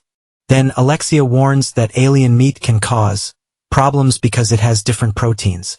He asks so what, and the android says she will perform an allergy test on him. She rubs a piece of the meat on Dong's hand, and he watches his skin begin to react. Alexia reports that the reaction was severe and that he should not eat. Leaving Dong frustrated, he then asks Nova if the boy wants to eat mushrooms. And the boy makes a disgusted face, seeing that Dong says that he is right. Because one must eat meat to grow strong, Ingris takes the chance to ask Nova who taught him his Paluma abilities. The boy replies that he learned everything from a master named Paraka. Ingris asks in surprise if Master Paraka is still alive. Nova explains that they fled the village when it was attacked and does not know what happened to his master. The scientist becomes thoughtful, concluding that worries seem to have no end. Dong thinks it would be better to rest, but wonders if he should have brought his guitar. Calling for Alexia, Dong asks if the recovered plasma cutter was very damaged. The android explains that the compressor needs repairs, but the magnetic field control still works. An idea arises and he asks if it would be possible to produce sound by connecting the device. Alexia raises her hand and asks if he would like to try. Around them, the other Boomians watch curiously as Dong begins testing the device. With Alexia's help, he adjusts the frequency until he manages to emit the note E. Attentive to detail, Langet notices the use of electromagnetic fields and he confirms it. He then explains that he converted the field's interference into sound through Alexia. Delighted, Langet comments that his posture resembles someone playing a guitar. The word guitar echoes in Dong's mind. Excited, he invites Ingris to try and the scientist observes the improvised instrument with curiosity. With patience, Dong teaches Ingris how to play, while Langet, enthusiastic, says that she also wants to try. Turning to little Nova, he calls the boy's attention. Soon after, he teaches the boy to drum on a box and Nova joins the fun, smiling Dong says that Langet has the most important part. Curious, she asks what that would be. Then he begins to hum, asking her to try to follow what he says. Langet tries to imitate the sound, but Dong corrects her, explaining that the pitch must be exactly the same with everyone playing together. The improvised band begins to make music. Langet becomes very excited, asking if this Dong Young Su's music. Calmly, Dong explains that people who make music together are called a band, imagining what it would be like if the Boomians formed one in a tone of regret. He comments that they do not have a real guitar to play. To give more flavor to the simple sound, he says he will try something different. In his hands he takes his friend's journal and wonders if he should add a rap using Dean's lyrics. Soon after, he asks them to try creating a melody over the rhythm he set. Thus, he begins to hum the rap while Langet tries to follow. Curious, the song continues with his friends' words speaking about what truly matters in life. In silence, they all lift their eyes to the starry sky, enjoying that rare moment of peace in music. The next morning, the conversation arises about the plan to find the ship's wreckage. Dong confirms that it will be necessary to pass through the village, but emphasizes that the traitors must be avoided at all costs. Upon reaching the entrance to the village, he makes clear that he wants to avoid an urban battle. Turning to the group, he informs them that they are part of the Northern Research Team. Observant Ingress comments that the landscape is quite different from what they were used to seeing. Drawing attention, several scattered crosses make Dong deduce that they are the structures mentioned by Nova. With some humor, Ingress says that the place looks like a metal album cover. Calmly, Langet explains that it is part of an ancient defense system and asks them not to worry. A strong sweet smell fills the air, making Dong ask if Ingress is alright with the pheromones. Uncertain, Langet comments that she cannot tell whether the smell comes from a Jarita or a Bumian, but she senses something refined in confirming. Ingress warns that the odor is all over the village and orders everyone to put on their helmets. Once protected, Dong asks Nova if he knows where the villagers went. Uncertain, the boy says that he fled during the fight, but points out that the battle happened on one side of the village. Curious, Ingress asks how many enemies took part in the conflict. In response, Nova says there were about 200 villagers defeated by the enemies, finding the place too quiet for such a large force. Langet asks why Nova is not wearing a helmet. Patiently, Ingress explains that due to Paluma training he has much greater control over chemical signals. Seeking to understand, Dong asks if that relates to the ability to control Gyarados in the sea. The scientist replies that it is a rare ability based on using the right pheromones at the exact moment. Curious, Nova asks if Dong cannot sense pheromones. As an explanation, he says that on his planet pheromones are used mainly by insects, such as ants and bees. The revelation comes next when Ingress explains that Paluma does not only control the Gyarados but also the Boomians themselves. Shocked, Dong asks how that kind of control works didactically. The scientist explains that it all happens through the sending of signals such as orders to attack or to stop. Continuing, he states that the emotions of those exposed to the pheromones synchronize with the order received. Repeating aloud, Langet mentions attack or stop, highlighting the simplicity of the command. In light of that, Dong realizes how dangerous the Paluma ability is. Seeking to reassure him, Ingress says that the helmets offer protection and that they can also use pheromones. As a final detail, Nova comments that a Paluma can be identified by the white color of their hair. Understanding the logic, Dong asks if Ingress would not be a Paluma since his hair is black. Ingress confirms that he is not, explaining that he only knows this because of former colleagues. Suddenly, Alexia warns that her sensor has detected movement. She reports that there is a presence at 12 o'clock, human-sized. Langet senses the danger and shouts for them to retreat, for now Dong begins to run, and asks Alexia to locate the target precisely. But the android warns that she detected movement from above. Dong barely has time to react when a masked warrior jumps toward him. The enemy attacks him with a sword, but Dong manages to block the blow. He counterattacks with a shot from his weapon, hitting the warrior's helmet, but the masked one is fast and delivers a powerful kick, disarming him. The enemy's helmet breaks, revealing a Boomian face marked by a red eye. Shocked, little Nova wonders if that could be his master. Without giving him time to react, the warrior releases red smoke, preparing for a new attack. Ingress asks if that really is Paraka. Nova shouts desperately for his master to stop, but he does not hear. Langet prepares to shoot, but Paraka advances quickly. He dodges the shots with his sword. The master attacks Dong, who defends himself from the blows. Paraka manages to disarm him and strikes his helmet with a swift move. The enemy jumps and spins his sword. Dong does not understand how he was hit, feeling the impact of the blow. Langet shouts for Dong. Yangsu, worried. Smoke begins to come out of Dong's helmet. He falls to the ground, suffocating, saying that he cannot breathe. Langet realizes that she cannot use her long-range weapon. She activates her powers, her eyes turning yellow, releasing red smoke with her weapon. Transformed into a sword, she prepares for combat. Paraka faces her, ready for the duel. About to begin, Langet charges fully to attack, but a mysterious voice shouts for them to stop.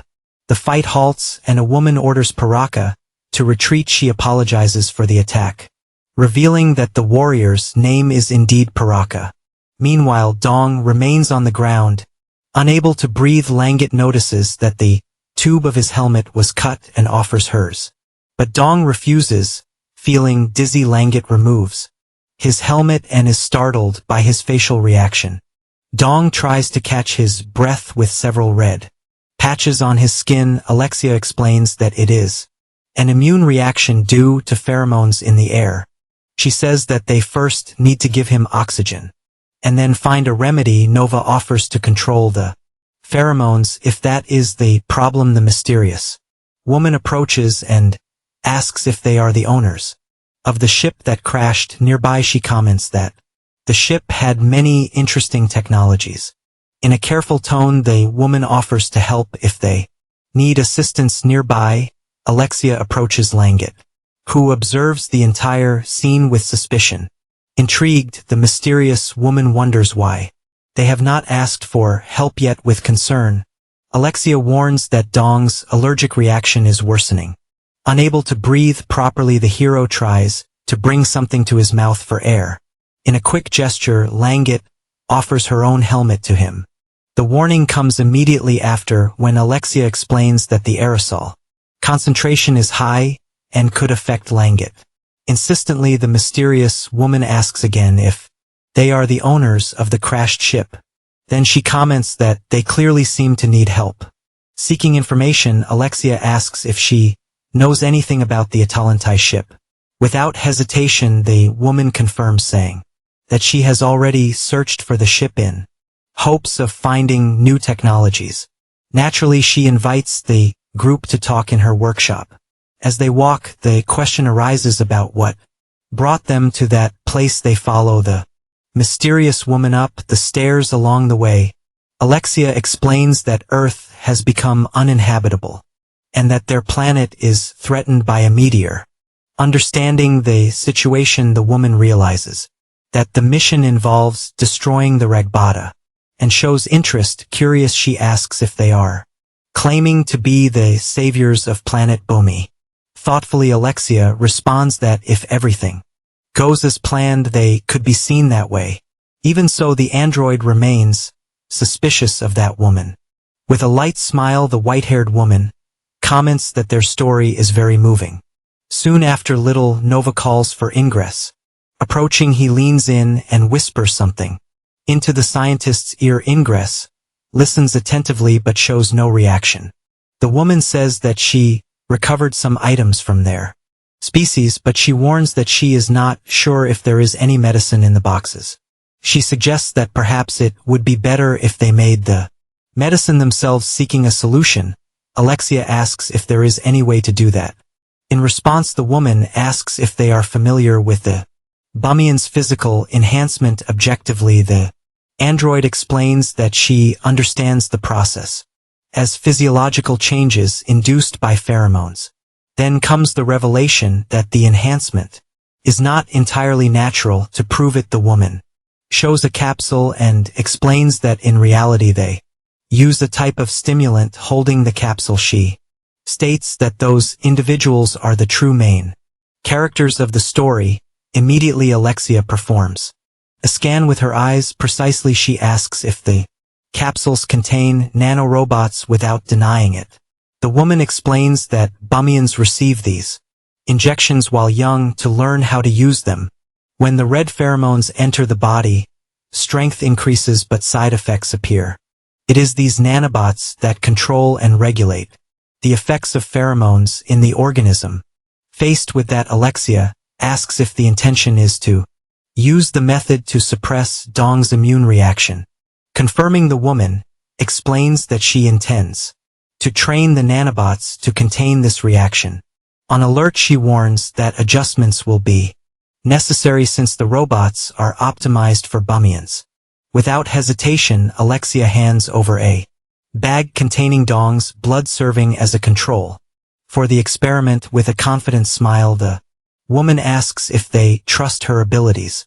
The scene shifts to the laboratory, where she analyzes cell samples.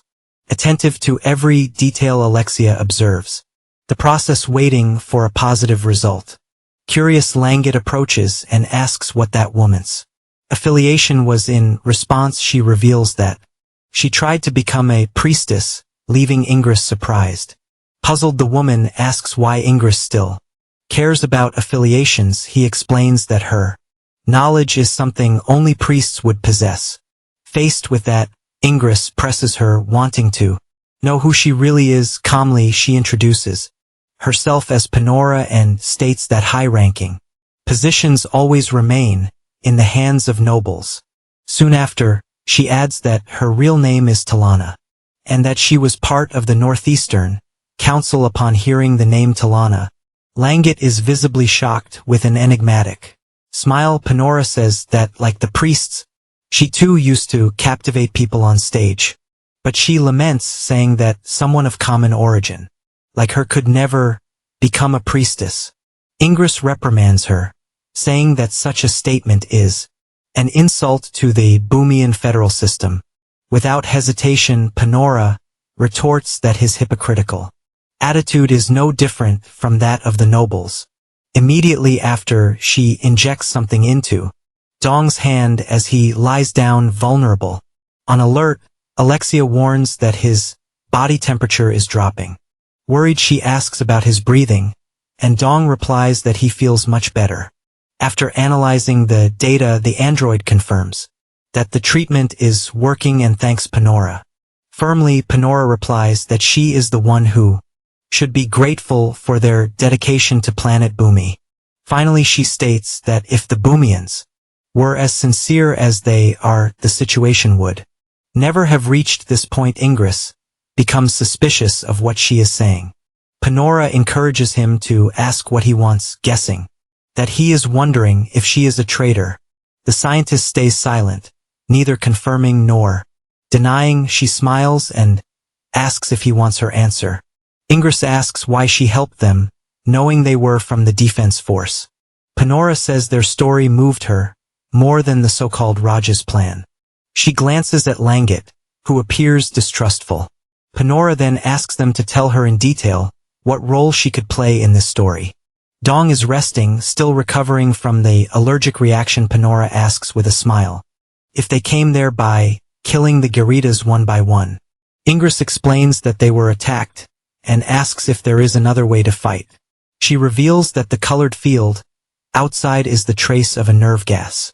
Ingress is shocked, while Panora says she prefers the style of the old heroes. Langet confronts her, asking why she would betray the traitors again. Panora says that she also wants to save the planet but that there is a problem with their plan. Ingress asks what problem that is, saying that he has the power to solve it. She points out that they are merely looking for wreckage on the ground, and that, to destroy the meteor, they would need to go into space, but they have no plan for that. Dong remains lying down, feeling sweat trickle down his skin. Panora reveals that the nearest spaceport has been taken over by someone called Raja. She says they will need many more people to take the site or reach space. Ingress questions her, asking if she alone can make that possible. She turns and asks if he thinks she is a hopeless fool. Panora then reveals her army with several synchronized warriors. She says that she found many talented people there and that they can use them. Ingress is shocked, asking if she synchronized them all. The woman confirms, saying that everything is part of Raja's plan. She reveals that the objective is to let all Boomians die, while dreaming happy dreams, up until the planet's final moment. Panora says that Raja does not understand emotions and that is why he created such a childish plan. Ingress demands that she free the people so they can talk better. She challenges him, asking if he wants the people to wake up and attack them. Ingress insists, telling her to release the group's members and leave with them. The woman stares at him, asking if his plan is for her to save the planet and live well while he hides. She presses him, asking who would be more useful to save the planet, him or her. Dong watches the argument. Still recovering, he reflects that, although Ingress' reasoning is correct, Panora's plan does not seem wrong. Dong thinks that if Ingress accepted her help, they could easily gain troops. But he concludes that neutrality in the only makes everyone lose. He remembers many scenes of pain and suffering. A memory of a panicked soldier hits him. Dong recalls a chess game. Dean asks what the section chief is doing. Confused by his move, the move was a check, but he was not moving the king. Dong apologizes, saying that he focused too much and forgot the rule of check. Dean explains that chess is a game won with checkmate. He continues, saying that the king never dies in the game, only the pawns die, and he knocks down one of Dong's pieces. Dong realizes that those who die in battle are the soldiers and that there is no such thing as easy troops to use. He turns to Panora and says that, although he needs manpower, he has one question. Our hero asks if when they find more Boomians, she will continue to use her current method. Panora says that she likes civilization and his dream, but that he has already made his decision. She invites him to join her, asking if he truly wants to kill more Boomians. Dong looks at her and says that if it is like the last battle, he only needs to eliminate the commander. Alexia turns, suddenly sensing danger, then she quickly draws her weapon. The android fires toward Panora, ready to end the threat. With a simple gesture, Panora stops the bullet in midair. Then one of her controlled soldiers appears and attacks Alexia from behind. Dong warns that he and Alexia will hold them off and shouts for Langit to run. With a knife in hand, he charges forward, but is quickly surrounded and knocked down. Panora looks at him and tells him not to worry, because she will not kill him. She reveals with smile that he is the protagonist of that story. Dong gets up and shouts for Alexia to help the others, but the android warns that it is impossible, as she is blocked by the soldiers. Our hero then spots one of his weapons nearby. He sees a soldier approaching, his face covered in blood. Dong lands a powerful punch on the enemy and finishes him off with a precise stab. Surrounded, he orders the other soldiers to back away. One of them then grabs Dong's weapon from the ground and throws it far away, disarming the hero. Alexia, still trapped, warns that Panora is moving. Then the controlled soldiers make way for their leader to approach. Ingress shouts for Panora to stop as he runs toward her. He charges against the controlled soldiers. Ingress and Paraka face each other, ready for battle. The scientist shouts for Langit to enter the hole just ahead. The two run and throw themselves into the passage, but Panora's soldiers keep chasing them already inside the tunnel. Ingress says it is a defensive passage and that they can rest. He is impressed by Panora's ability to control so many people at once. Ingress wonders if the pheromones are being released by the sprayers outside. He concludes that he needs to reach the control room and operate the sprayers. Suddenly Ingress notices something wrong with his daughter. Langit is trembling, affected by the pheromones, but Nova holds her. The boy runs ahead trying to stop her. Ingress shouts Langit's name, but she is already under Panora's control. Little Nova holds her tightly, shouting for her not to go. Nova keeps trying to restrain Langit. Ingress shouts for his daughter to wake up from the mind control, but she breaks free from Nova and threatens to strike him with her weapon. The boy falls to the ground, stunned. Langit then pins Nova down, ready to attack. Ingress wonders if it is because she is without a helmet. He realizes he must act as Langit continues trembling. Ingress removes his own helmet, showing his determined face. He approaches and shouts for Langit to run. The scientist warns that the operation has failed and orders her to flee in that direction. Langit, still confused, only hears her father's name. He commands her not to look back. He is sacrificing himself for her, and he urges her to hurry and escape. The girl calls for Nova. Langit turns and says they will follow the original plan, asking for the control room's location. Nova agrees and tells Langit to follow him. The two start running down the dark corridor. Ingress, still fighting, reports that Dong and Nova are heading to the control room. Dong volunteers to provide support and asks how to get there. Langit turns and asks if Nova knows the path to the control room. The boy shouts that they need to go straight ahead, take an elevator, and go to the lower floor. Dong, still restrained, asks Alexia to separate the soldiers holding him. The android warns that she can only do that if he authorizes the use of violence against the Boomians. She asks if Dong approves the action.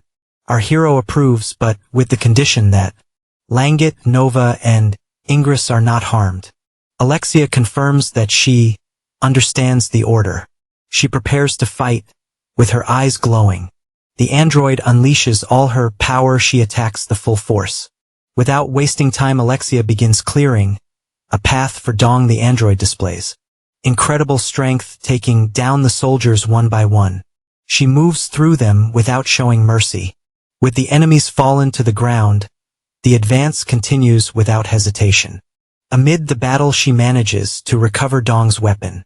Without thinking twice, she uses it to strike down the remaining soldiers. Soon after, Dong joins the fight, immobilizing one of the warriors. Realizing the situation, the Boomian understands that he is lost. In a final effort, Dong delivers a powerful blow to one of the soldiers. Dong shouts for Alexia to run ahead toward the elevator. Our hero keeps fighting, clearing the way for the android. He spots the elevator but sees it full of soldiers. Dong realizes the situation is madness on the lower floor. Langit and Nova find a strange machine. Nova explains that it seems to be a device that converts Gurita pheromones. Langit understands and tells Nova to hide somewhere safe. Langit positions herself with her weapon, ready to destroy the machine. The machine opens, revealing a strange creature. Panora asks if Langit thinks everything will end if she destroys that thing. She warns that if her command signal is cut, the controlled Boomians might end up killing each other. Panora says her goal is to save as many people as possible. A soldier approaches Langit, who lies on the ground defenseless. He attacks, but she manages to defend herself with her weapon. The two face each other, ready for a duel. Langit presses a button on her weapon, preparing an attack. She dodges the enemy's strike and manages to block the blow with her sword. The spark of battle lights up Langit's face. A monster appears, saying that he does not want to kill her either, and with a powerful strike, he throws her to the ground. One of Panora's controlled soldiers falls from above. Langit remains on the ground, preparing to fight. The soldier attacks her, but she manages to defend herself.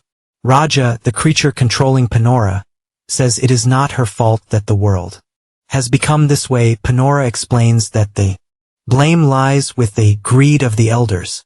Langat, still pinned down, seems to tremble with anger. Nova shouts, warning that the central tank is a mixer. Panora simply watches him, her expression unchanged.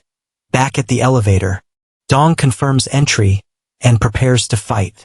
He says he heard that something was placed in his blood to neutralize the allergic reaction. Our hero cuts his own finger, releasing blood.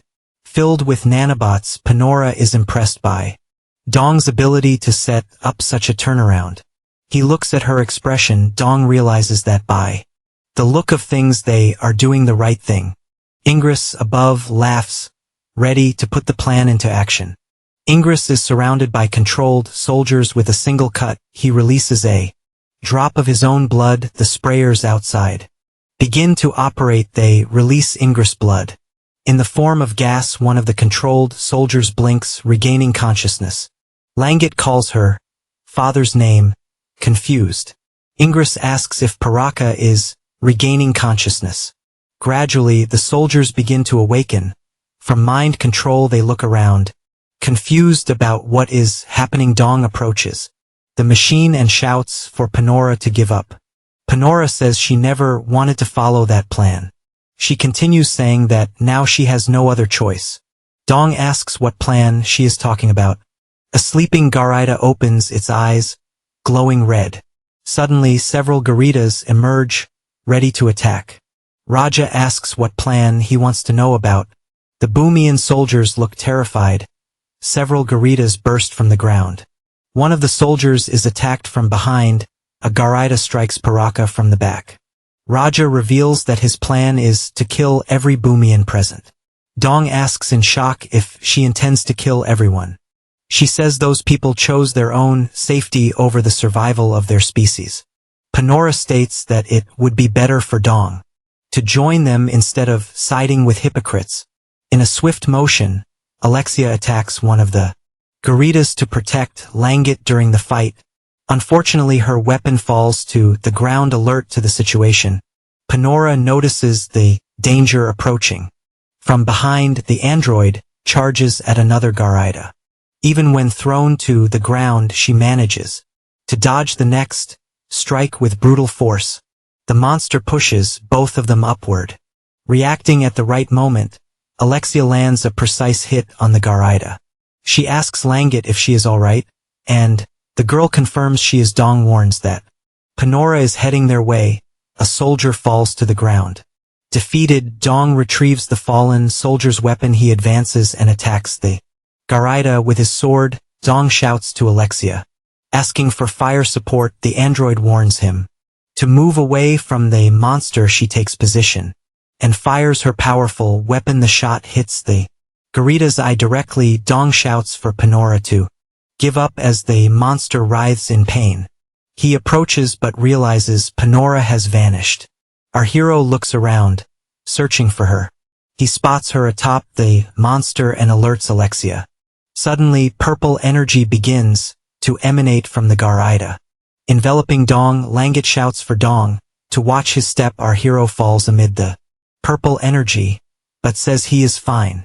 He says he was lucky to fall to the ground, though it will be hard to get up. Dong informs Alexia that Panora is moving outward and that he will track her. The android says she understands, and Dong runs toward the exit. He sees Panora standing on the Garida as it charges into the battlefield. The monster advances against the Boomians, beginning a true massacre. Watching the chaos, Dong remarks that the situation is far from good on the other side. Alexia reports that they are also fighting Garidas on the upper level. Then she warns that Boomian casualties are severe. Overwhelmed with concern, Ingress calls for Langat. He asks if she is hurt, and she quickly replies that she is fine. Relieved, the scientist exhales deeply and begins pulling a crate containing Paraka. Curious, Langat asks what they are moving. Without hesitation, Ingress shouts that they are weapons, prompting everyone to help push the crate. Seeing its contents, Paraka is surprised. Loudly, he orders the members to grab the weapons at the central stairs. Finally, Ingress asks, Langit where Dong Youngsu is. Paraka continues, observing the battle from afar. Ingress says they need to provide support for Dong, and Paraka remembers the Earthling. He says they must first clear the fortress before descending. Paraka shouts through the radio, trying to contact his commanders. A soldier reports that the 1st Cavalry commander is dead. Another soldier informs that the 3rd commander, Barda, is in the hangar. Paraka orders Barda to gather his forces and support Dong Youngsu. The soldier confirms, saying he will send the troops immediately. Dong tells Alexia that Panora is on the move. He realizes there is nothing else he can do. Dong throws a smoke grenade to cover the area. Alexia shouts for him to retreat to the central gate. One of the soldiers says they will hold the line. Dong questions the tactic and the soldier asks if there is a problem. He explains that if they spread out, they will be defeated one by one. The soldier understands that the plan is to concentrate the attack on a single point. From above, Paraka shouts for Barda to follow Dong's orders. He continues, saying that they will provide support at the gate. Barda agrees, saying that he also likes that operation. Dong plants a flag in the ground, assuming command. Alexia warns that it is time to receive the commander's insignia and focus on his role. With the flag in his hands, she compares the situation to the Battle of Gaugamela. According to Alexia, it is now up to him to be the Alexander of that battle. Her analysis continues, drawing direct parallels to the historical conflict. She explains that the balance of forces resembles the clash between Alexander and Darius. In the android's view, the enemy is trying to use numerical superiority to surround them. Finally, Alexia points out that there is a clear weak point in the enemy formation. She explains that the density of the troops is uneven, creating gaps. Alexia concludes that they must attack those vulnerable points to cause a chain collapse. She reinforces that Dong's role is to lead the cavalry in a direct assault on the center. Dong advances on his mount, ready for battle. A giant Garaida faces him, preparing to fight. Barda shouts that he will handle that monster. He charges forward, but the Garaida is faster and strikes him. One of the soldiers prepares a flare and fires it at the Garaida, distracting the monster and saving Barda. Charging without hesitation, Alexia cuts a path through the. Amid the chaos, Dong shouts for the cavalry to turn left. Without stopping, he orders that Panora be captured at the center of the formation. Following his command, the cavalry advances, firing at the Garidas from a distance. Dong observes the clash, fully focused on strategy. With agility, he manages to climb onto the giant Garaida. From above, he warns that there are traitors nearby and orders everyone to be careful. With their shots shouting, he informs Barda that he will climb the Garaida to capture Panora. Then he orders that the left flank attack continue without pause. With his mount in motion, Dong charges straight into the fight in a precise leap. He abandons the bike and lands on the monster's body. Surprised by his sudden arrival, Panora turns around. The attack comes fast, but she dodges easily. She wonders with a smile if her power will work on Dong as well. Panora begins to chant a mantra, trying to control his mind. Dong fights against the influence as she continues to speak. He fires, but the shot is blocked by one of her soldiers. Dong keeps struggling, trying to break free from the mental control even under pressure. He resists and stays focused on the battle. Preparing to counter, the hero makes it clear that he will not be controlled so easily. Suddenly, one of Panora's soldiers charges with an electric weapon. With quick reflexes, Dong manages to block the strike. The shot courses through his body, but the fight continues. Gradually, his vision begins to blur amid the confusion. Panora's voice echoes, chanting the mantra once again. A memory appears, bringing back Jocelyn. During training, surprised Dong wonders why she is hesitating to shoot. With strength he shouts for her to fire. Without fear, finally Jocelyn fires, still showing hesitation at that moment. Dean appears and asks if he is alright. Shocked, Dong wonders if his friend is really alive. Shouting, Dean tries to wake him from the trance. Suddenly, Barta grabs him firmly and orders him to pull himself together, regaining consciousness. Dong asks where Panora is. In response, Barta says that she apparently left the battlefield. Confused, Dong asks what Barta is doing. Without hesitation, he explains that it is mental synchronization. Intrigued, at the hero wonders why anyone would do that with a Gerida. Barta clarifies that Panora was able to control the monsters precisely through that synchronization. Sensing the loss of control, the giant Gerida begins thrashing violently. A memory flashes. Comrades seen as enemies, and Barta confirms it is a common symptom. Doubt arises, questioning whether Dong's species also reacts to pheromones. In silence, Dong remains deep in thought. The idea comes the effect might be linked to the nanobots injected by Panora as a complement. Barta explains that Bumians also use nanobots to manipulate pheromones. Still confused, Dong reflects for a few moments until he finally understands the situation. He asks how Barta knows all this if the information is restricted to the priests. Barta reveals that he learned everything from Paraka, who hides nothing. Dong questions him about the color of his hair, but Barta only stares back. Panora appears, praising Dong's mental strength. The giant Gerida finally breaks free from control, ready to attack again. Dong questions her, asking how long she has been playing with them. She says he reminds her of the legendary heroes. Panora asks which companions he saw in his hallucinations. Dong says that she who caused them should already know. She explains that synchronization does not read the mind, it reveals the heart. Indra shouts that Panora is surrounded. He orders her not to resist and to accept death. Panora asks if they truly intend to kill her. She wonders if there is no way to unite their forces. Dong sees his team members ready to fire. He accuses her of playing games. Until the very end, Panora says he could live happily seeing his friends and family. Dong shouts that all of that is false. She argues that if his heart is filled with happiness, reality does not matter. Dong holds her, saying that those are all his subordinates. The hostage soldier says he does not care if Dong kills them all. Shocked by the madness, Dong is suddenly attacked without knowing from where. He reflects that some people fight to defend their beliefs, but others like him fight simply because they are good at it. Dong prepares himself, saying that from now on it is time to work, and he faces his enemies, ready for battle. He grabs his weapon and strikes one of the controlled soldiers. Our hero begins shooting at Panora's soldiers. Dong advances, exchanging fire with the enemies. He uses the pillars for cover against the crossfire and the monsters. He keeps firing, pushing forward through the corridor. Our hero dodges enemy shots and manages to land a perfect hit on one of the soldiers. Dong picks up a stone from the ground and uses it to distract another soldier.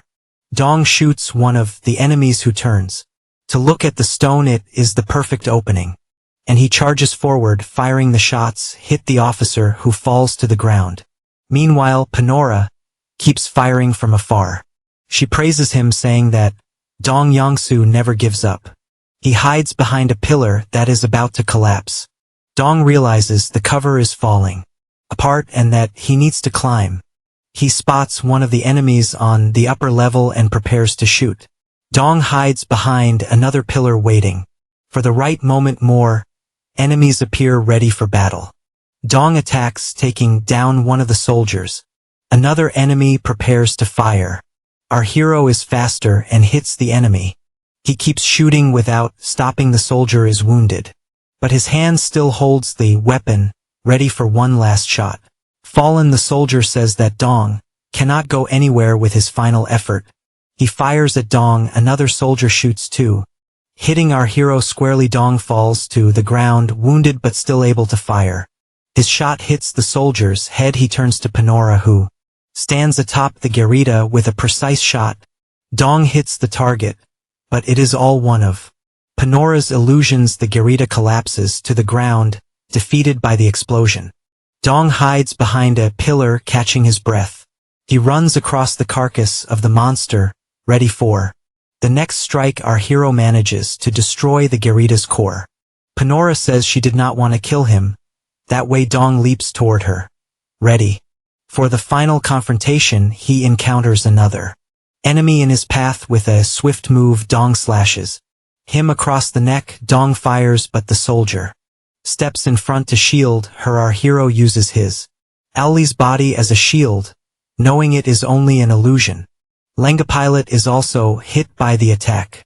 She falls to the ground. Dong approaches Panora, who is connected to the machine.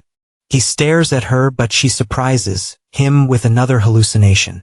He wonders how he can break free from that illusion. The fox-eared girl tells him that the hallucination will fade once the pheromone effect ends.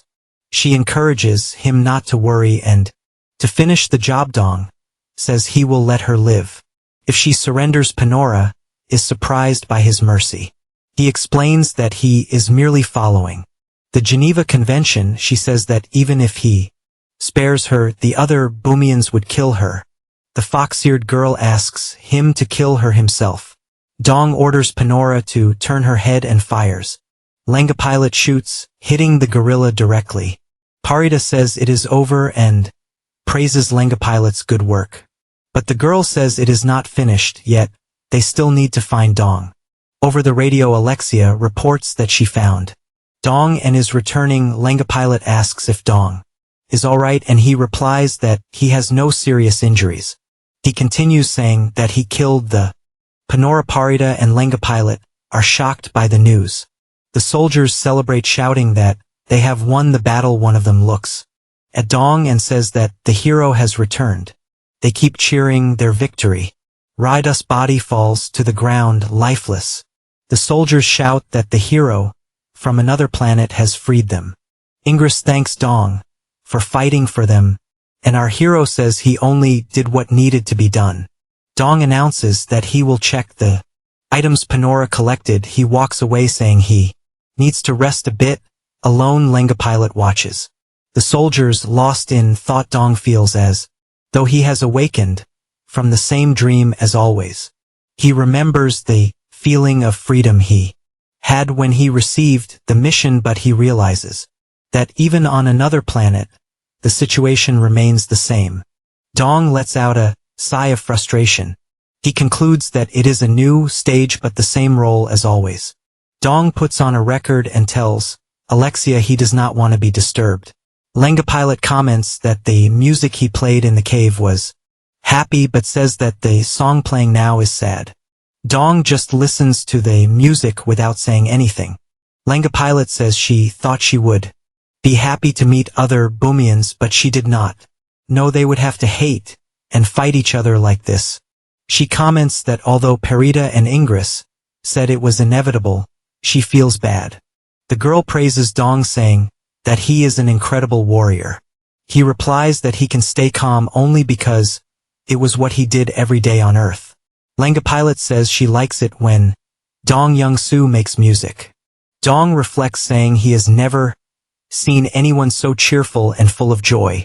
Lenga pilot asks him to play for her and teach her how to make music. He agrees, but on the condition that she sings while he plays. The girl smiles but soon starts to cry. Dong hugs her, trying to comfort her. Later he picks up the guitar and says that enough of sad stories. Alexia approaches, worried about the trauma he might have suffered. Dong says he has accepted the death of his friends, but admits he is not completely fine. The android asks if he has been keeping his records in Korean the whole time. He explains that at first he did not trust them, which is why he used his own encryption. Alexia asks if it is safe to store the records with her. She says that image logs take up too much space. Dong agrees, thoughtful. He suggests that, like the Voyager's golden Record music would be a more efficient medium. Dong says Landit will sing with the melody, and Alexia finds that a creative form of harmony. He asks if the sound is good, and Heiji shouts for him to come over for a second. Dong complains that Heiji should have brought only the smart ones. The little robot says it does not know what to do with kids who cannot even cook. Dong and Alexia sigh, discouraged by the argument. Meanwhile, Barda and Nova are startled to see a giant tentacle. Alexia explains that if they proceed, information exchange will become possible. Dong asks Alexia to organize the records while he teaches Heiji. The little robot asks if Alexia can suggest an efficient storage method. Alexia suggests creating a virtual machine so they can communicate. Heiji reports that they are recording data about the planet Bumi. Alexia explains that since their computer languages differ, they cannot communicate directly. Heiji compares the idea to mental synchronization between computers. After exchanging glances, Alexia and Heiji agree to try the experiment, believing Ingress will like the idea with anticipation. Ingress comments that if the experiment works, many systems could be connected. He then says the translation tools are loaded and asks them to begin data exchange without delay. Alexia initiates the connection protocol. Inside the virtual machine, she appears in a humanoid form, drawing attention with her surprisingly beautiful appearance. Observing the environment, the other woman remarks that the space is empty and now needs to be filled in. Agreement. Alexia says that this represents only the beginning. Suddenly, Rebba's first reaction is a cry of pain. On instinct, Langit grabs him, trying to calm him. Even so, the creature breaks free and runs away. After the incident, Langit comments that somehow killing does not feel like the right choice. She crouches down, thoughtful, feeling that something is not right. Breaking the silence, the other woman says the work is almost finished. Calling Heiji, she says there is something he can help with.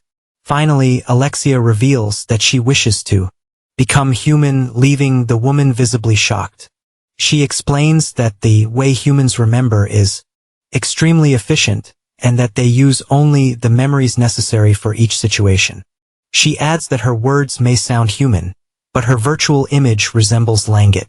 The woman says she understands that Alexia sees herself as an AI modeled after Langit. Alexia asks her to prepare for future missions. She insists that her appearance is truly her own, and naturally she becomes curious as to why she looks so much like Langit. The woman reveals that Langit is her daughter, and that it is a secret. I confess, I had already suspected it.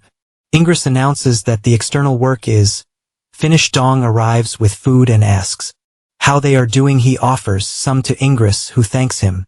Dong says he feels much better thanks to the nanobots. He comments that because of them he has become more sensitive to mental synchronization. Dong asks under what conditions mental synchronization works. Ingress explains that it neutralizes the mind with pheromones and uses electrical signals. He gives as an example the increase in aggression when Bumian's skin turns red.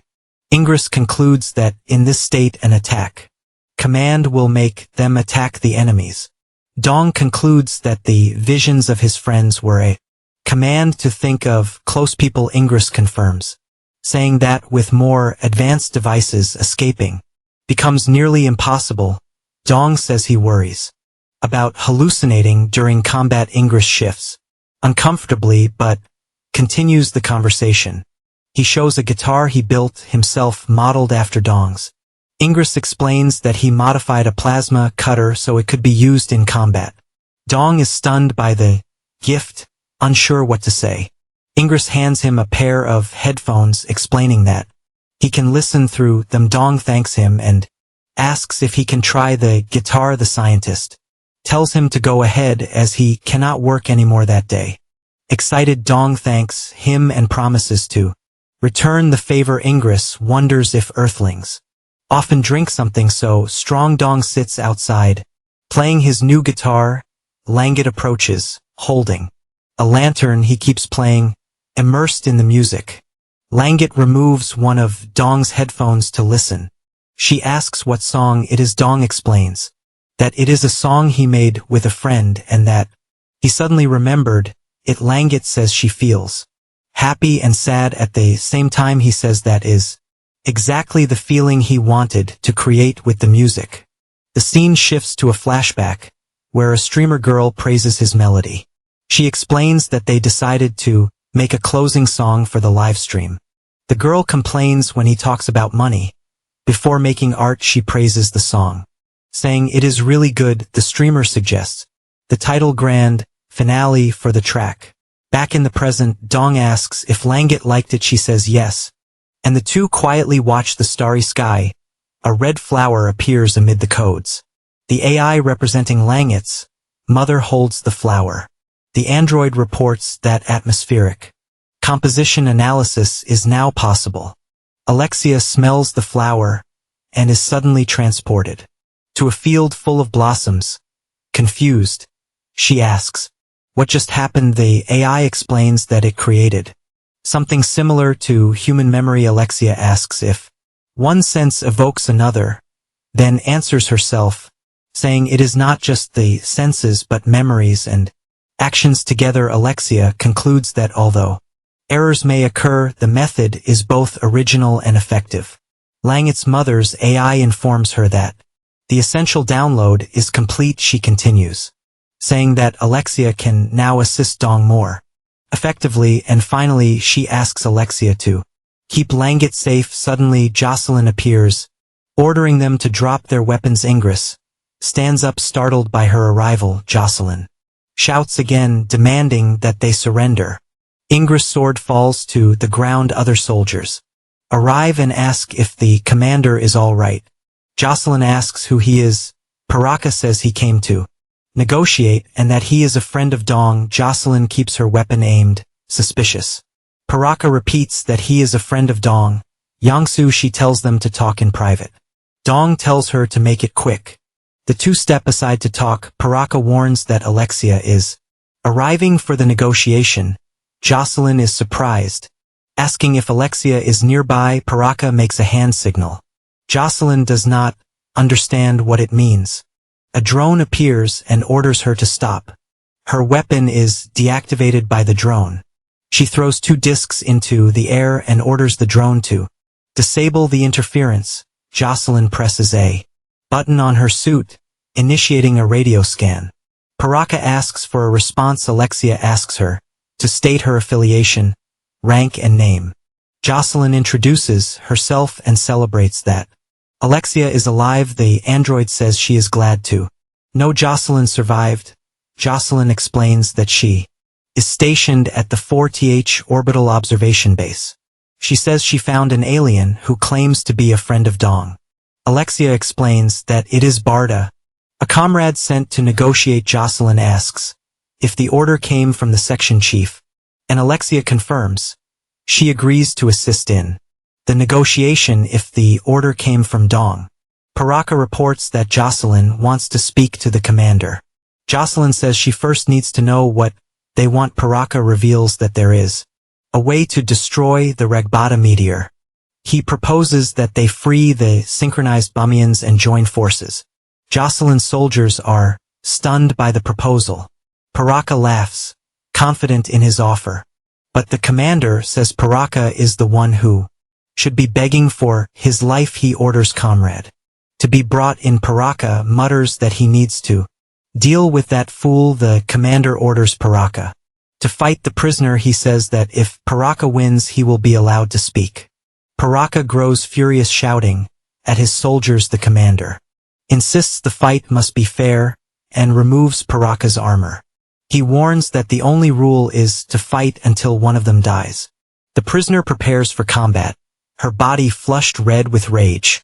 Jocelyn informs Alexia that the traitors are forcing Barda to fight.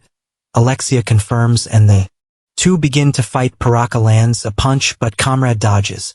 She counterattacks with a powerful strike. The fight continues, both trading blows and kicks. Paraka notices she is using her left hand again. He manages to grab comrade's arm, blocking her attack, but it does not work well, as she lands a strong right hook. She rushes forward, again ready to attack. For a moment he freezes, he even asks why she is hesitating, and she tells him to save her. He attacks her, but she dodges easily with a powerful blow. He throws her to the ground. Jocelyn's soldiers are shocked by the sight. Paraka shouts that enough is enough and demands to see the commander. His sword slips from his hand and falls to the floor, signaling the fight's end. Across the room, the commander orders him to finish the combat. In a cold tone, he warns that if Paraka does not kill her, he will be the one to die. Paralyzed by pressure, Paraka stands frozen. Unsure what to do. From afar, Jocelyn watches everything with a serious, calculating expression. On the ground, Comrade trembles, unable to stand.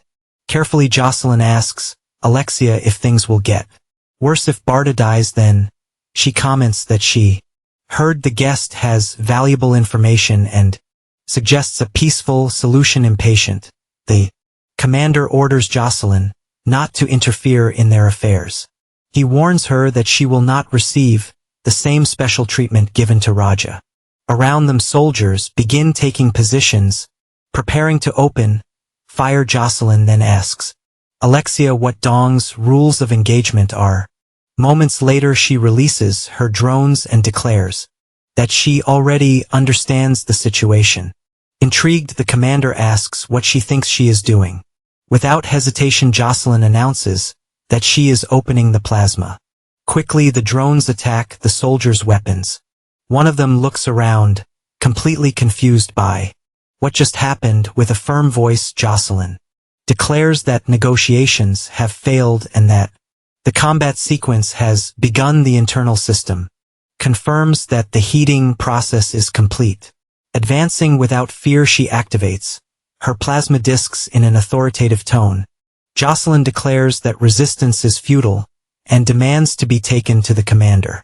Surprised, the commander asks if she has any idea who he is. At that moment, Jocelyn begins to hear a strange sound. She turns around and sees several soldiers lying on the ground.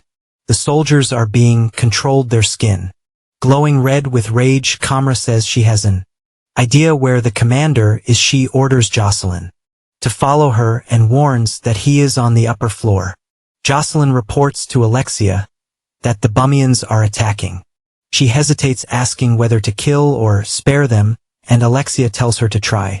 Kamra charges forward, taking down soldiers one after another. She keeps fighting, clearing the way. A soldier with a sword attacks her. He prepares to strike before he can act.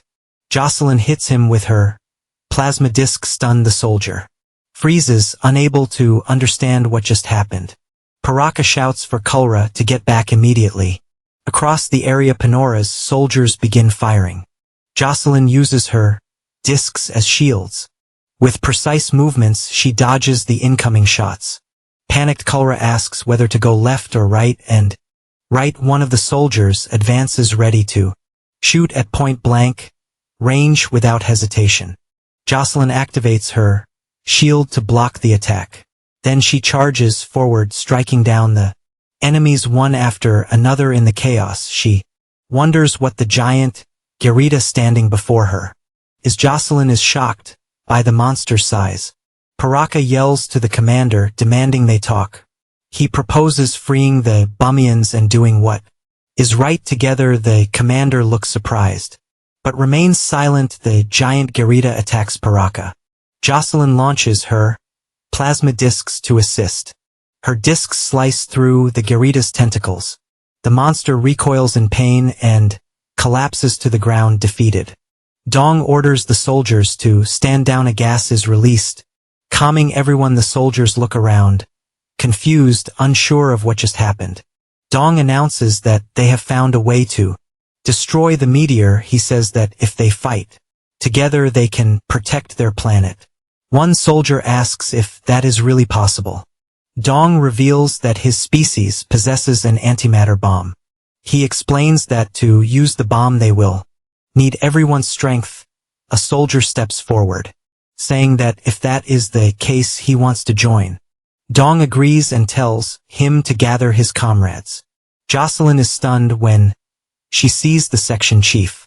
Dong greets her and asks for a mission report. Jocelyn jokes that a rock star like him never dies easily. Ingress points out that Dong is without his helmet. Jocelyn reports that she subdued the enemy commander with minimal losses. Dong explains that he is searching for the Atlantis engine. He continues saying that a massive meteor is approaching the planet, and that they are securing control points to observe the surface with satellites. Jocelyn is surprised, saying that the engine is not on the ground. She reveals that it never fell. It is orbiting the planet. Her confirmation shocks Dong. He asks if the engine is floating like a satellite. Jocelyn replies that the engine is in the sky above planet Bumi. She explains that she confirmed this from the observation bases. Dong asks why she was looking for the engine. Then comes the revelation Dean planned to use it as a power plant. Stunned, Dong wonders if Dean is still alive. Without hesitation, Jocelyn confirms that he survived and now leads 10 survivors. Then comes the question of whether Raja might assist them. Firmly, Jocelyn explains that if Dong's group is hostile to Raja, they will need to ally with him. In response, Dong says Raja is not someone easily trusted. He adds that Raja's behavior seems to hide a darker purpose. Agreeing, Jocelyn says she also feels something is being concealed. Alexia interrupts, reporting that 12 people have been selected for disobedience. Curious, Dong asks how the prisoners have been treated so far. Concerned, Jocelyn warns that if they return, their allies will be in danger. Ingress suggests an extreme solution: kill or detain the prisoners. After some thought, Dong decides to keep them confined for now. He explains that the uncooperative ones will go with them, promising to release them later. Intrigued, Ingress asks what made him change his mind. Dong reveals that more crew members from Earth are on their way without objection. Ingress remarks that Dong seems too kind to the traitors. Then he orders Langet to find something to tie the prisoners with. Angrily, the commander protests, saying this was not part of their agreement. Accusingly, he demands to know if Dongs can always break their words so easily. Shouting, Kalra demands that the prisoners be freed. In the ensuing chaos, one of the soldiers reaches for a weapon. Alarmed, the commander yells that the traitor is armed and orders him disarmed. Without hesitation, Kalra charges forward to strike. A powerful punch lands squarely on the soldier. The fight rages on Kalra, showing her full strength. Between blows, she calls the enemy a slave, bastard, and throws him to the ground. Without pause, she locks him in an arm hold to immobilize him, then lands a knee directly to his face. With a final kick, the soldier is knocked unconscious. Kalra takes the fallen enemy's sword. Watching the scene, Jocelyn asks if everyone plans to just stand and watch. On alert, she warns that the prisoners are a risk factor. A soldier retorts that if they die, it will just look like madness. At that, Dong asks Jocelyn for her shield. He shouts for her to hurry. Without arguing, Jocelyn agrees to hand over the shield. Sword in hand, Kalra charges again. Ready to strike in a swift motion, Jocelyn steps forward and blocks the attack. Firmly, she orders Kalra to calm down, seeking answers. She asks who Kalra really is approaching her. Dong asks why she is doing this. Kalra introduces herself and requests to be sent to Raja. In response, Dong asks what she stands to gain from it. Without hesitation, she reveals that her own sister ended up on the 8th path because of a mistake she made. With a desperate cry, Kalra begs them to kill Raja and save her sister. Carefully, Dong says he will come up with a plan and orders her to lower her weapon. The sword slowly lowers and Kalra accepts the proposed truce. From a distance, Jocelyn watches the entire scene, deep in thought. Meanwhile, Langet prepares to shoot, still gripped by distrust. In the air, Jocelyn senses the tension that refuses to fade. Determined, Kalra steps closer, ready to negotiate. In reaction, Langet turns, keeping her weapon steady in her hands. Ase escapes Jocelyn, heavy with concern. Taking the lead, Dong asks Ingress to handle the situation. Then he turns to Jocelyn and suggests that they plan the team's return after a brief hesitation. Jocelyn agrees. Thoughts continue to swirl in Dong's mind, breaking the silence. Jocelyn remarks that he seems deeply attached to that species. Stepping closer, she asks the section chief for a promise with firm resolve. Jocelyn demands that if he ever has to choose, he must prioritize the crew members. For a moment, Dong remains silent, offering no reply. Then he answers that it should be obvious but questions the reason for the conversation. Gently, Jocelyn reminds him that his life also matters and that he must never sacrifice himself. Continuing, she insists that even if that child's life is at stake, he must still protect his own. Dong looks at her thoughtful and finally nods in agreement. And that's how we wrap up another part of this incredible story. If you want to keep following, don't forget to subscribe, leave a like, and drop a comment to support the channel. Costs nothing and helps us a lot. That said, see you later, everyone.